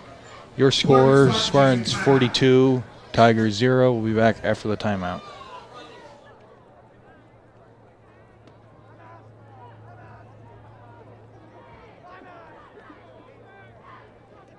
Ladies and gentlemen, Riser Tavern is your Spartan's victory headquarters. We have amazing food, drinks, and fun.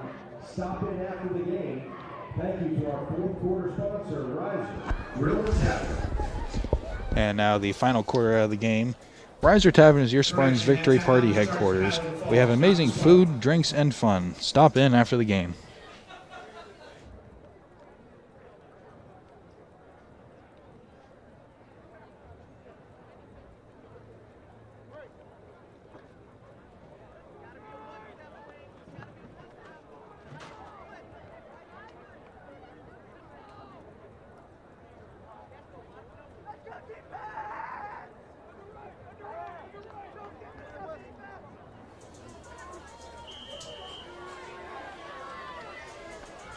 Third and 8 for the Tigers. 10 minutes and 53 seconds left to play in the fourth quarter. Harris passes it. Too low, incomplete. That pass intended for number 40, Johnny Cheek. And there's something I'm noticing, which I've kind of seen all game, is the quarterback play here for Cuyahoga Falls. They seem to have happy feet, meaning as a quarterback you want to have a smooth, rhythmic drop back, and where you can set up and move up into the pocket. What the quarterbacks for them have been doing tonight is they've kind of been having happy feet, meaning they've been moving all over the place, not setting their feet, and then backing up and throwing off their back foot, which when you do that, it makes it 10 times harder to complete a pass, as the quarterback position is all about your feet, not really the upper body just follows your feet. So if they can get that down, as the double pass. Brown takes the passes back. Incomplete. There's a flag on the play. That will be pass interference. Is incomplete. And that's what we were all talking about earlier. Is this is your last game? Pull all the trick plays out. Like, they had drives early on in the game, and then just the momentum just started to kind of crush them a little bit pressure-wise. But if they pulled out early in the game, had a big play, who knows if they could have had a few more scores and been in this ball game.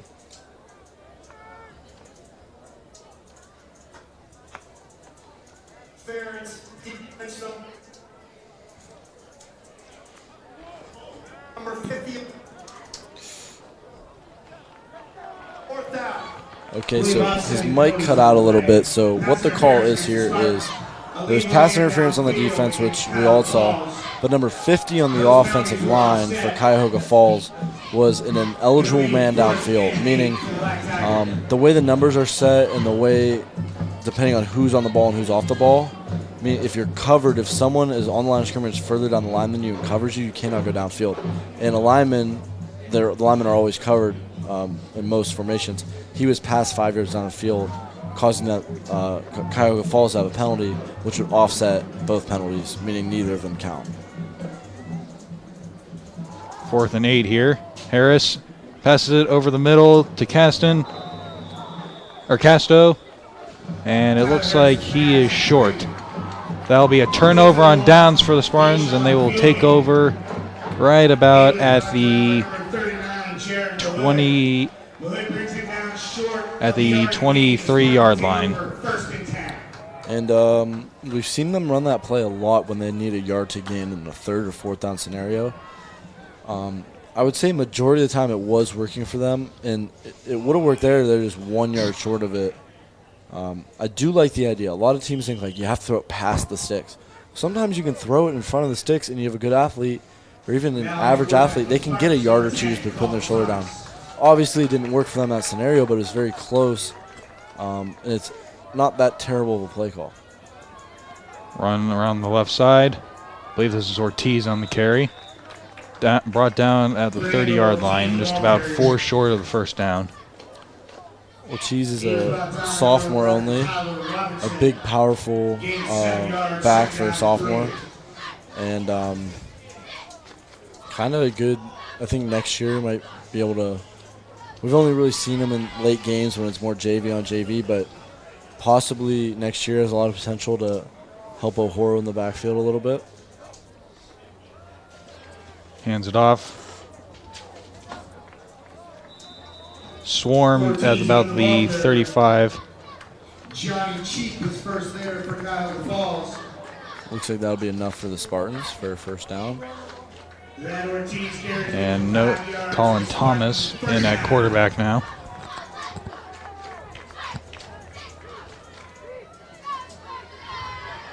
And what's really cool about this is the Spartans JV schedule for the season is done now that the regular season's over.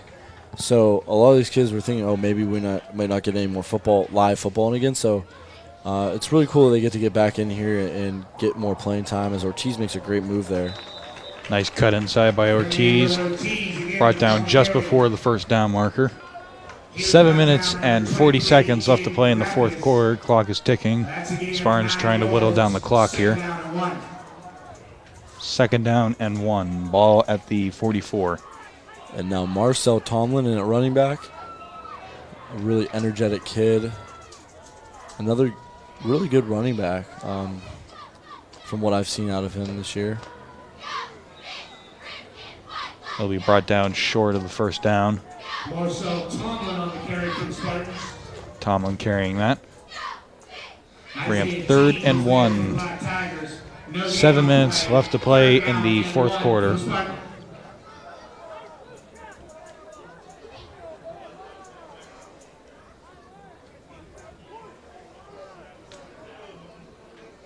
Spartans taking their good old time to get set up here. Yeah, Thomas hands it off to Tomlin up the middle. Tomlin looking for it. Does he get it? And it's going to be very close. And he will pick up the first down.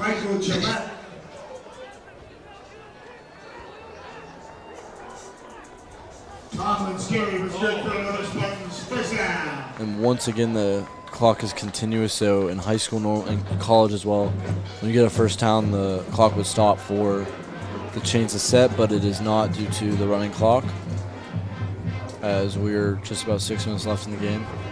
Hands it off. That's to number 7, Marcel Tomlin.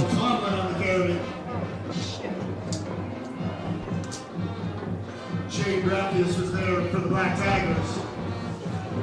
Gain of yards, 2nd down and 9. Gain of 1 on that last play. 2nd down and 9.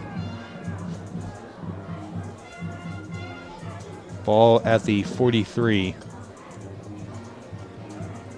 Watch snap, fumble. I believe Thomas was able to jump on it. He recovers that. Bit of a scary moment for the Spartans there. Loss of 3 yards, 3rd down and 12 for the Spartans.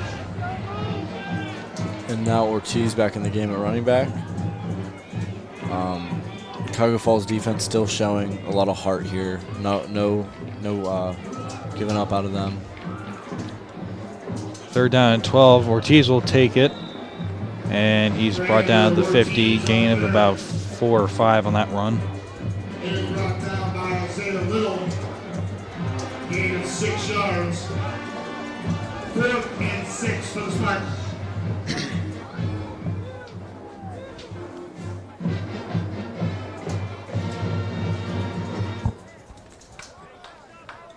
Spartans will become the ball. And this could very well be the last time the Spartans have the ball tonight, as the running clock just prevents a lot of time to be left. Flag before the snap. Might be a false start on Boardman. And it is. False start on Boardman. That'll knock him back a few yards. Penalty, false start against the Spartans.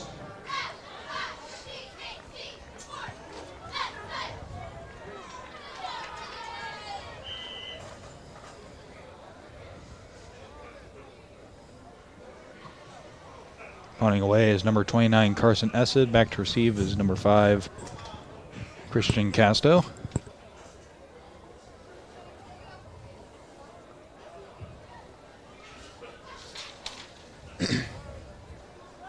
Three minutes and 55 seconds left to play in the fourth quarter. Clock is still running. And a beautiful kick by Essed. Fielded at the 15, fumbled around in his hands for a bit, and there might have been a fumble. And the Spartans recover it at the 15. Might be looking at another Spartan score here before the end of the game.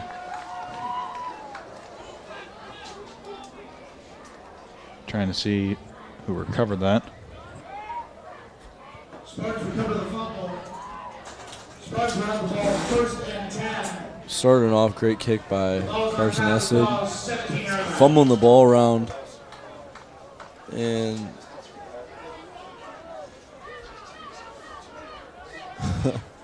it's a big pile. It's kind of hard to tell. But it didn't seem like the return man had a clean hold of the ball at any point in the return to start, so that normally will cause a muffed punt. We have 1st and 10. Hand off to Ortiz. Ortiz makes a great move, cuts inside. Still going. The pile's still moving. He's still going. Can he make it? Oh, he is just short. Wow. That pile moving at least 15 yards. Wow. So it's like, yeah, right about the 12-yard line, all the way down to the 1. Almost made it there, just a yard, not even a yard short. Carrying the pile 11 yards all the way inside the 1. And again, him and O'Horo next year could be a very powerful running duo. As Marcel Tomlin checks back in the game. Thomas hands it off to Tomlin. Looks like Tomlin was short there. 2 minutes and 8 seconds left to play in the 4th quarter. The clock is still running. See if Spartans are able to score before the end of the 2nd goal from the Black Tigers 1-yard line.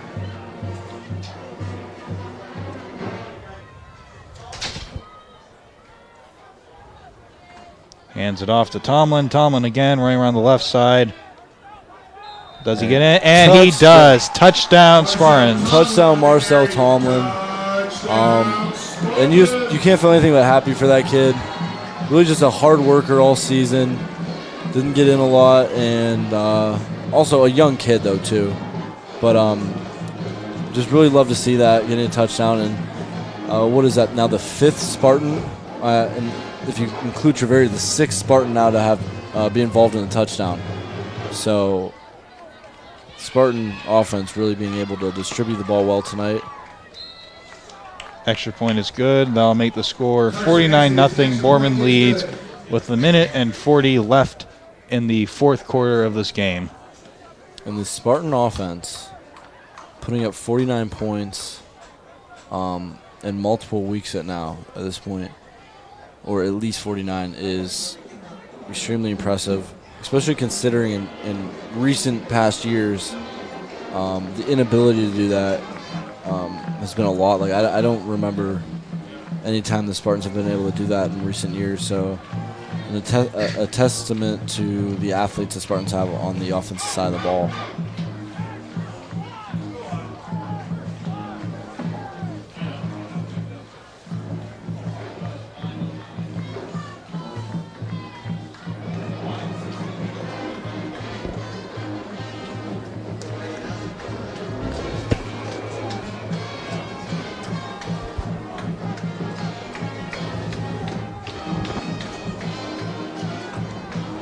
Out come the Spartans back onto the field, and the Tigers kicking away for the Spartans as always is number 29, Carson Essig.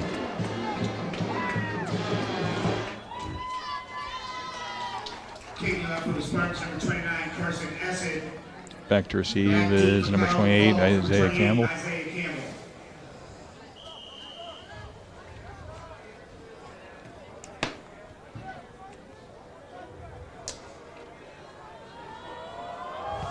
Ball's up and away. Now go all the way back in the end zone for a touchback. And that's his 3rd touchback of the game. As a sophomore kicker, that's impressive. As the Spartans' leading scoring kicker really wasn't able to do that at all the past 3 seasons. So Carson Essig, being a sophomore, being able to do that is extremely impressive. And just an all-around kicker, punter, kind of an all-you-can-do-it type of guy on the special teams. A minute and 24 left to play in the 4th quarter. This will probably end up being the last possession of the game. And Carson Essett is still excited on the sideline here as the Spartans are all rallying around him and hyping him up. You love to see that around a kicker, especially on just something like a kickoff, realizing the importance of it. Hand off to Brown up the middle. Brown breaks through all the defenders. He is going down the field. Gets tackled from behind by number 34, Joel Cuevas-Pixley. Well, what? Let's look at the replay here. Kobe Brown, again, the athleticism, the balance, and then just the speed, though, on the other side of the ball, though, by Joel Pixley is just extremely impressive, saving the shutout that the Spartans are definitely still trying to hold on to. And then that was Brown on the carry again. 35 seconds. And looks like the Tigers will call their second timeout of the half. Looks like the Tigers are trying to go for one last honor score here before the end of the game.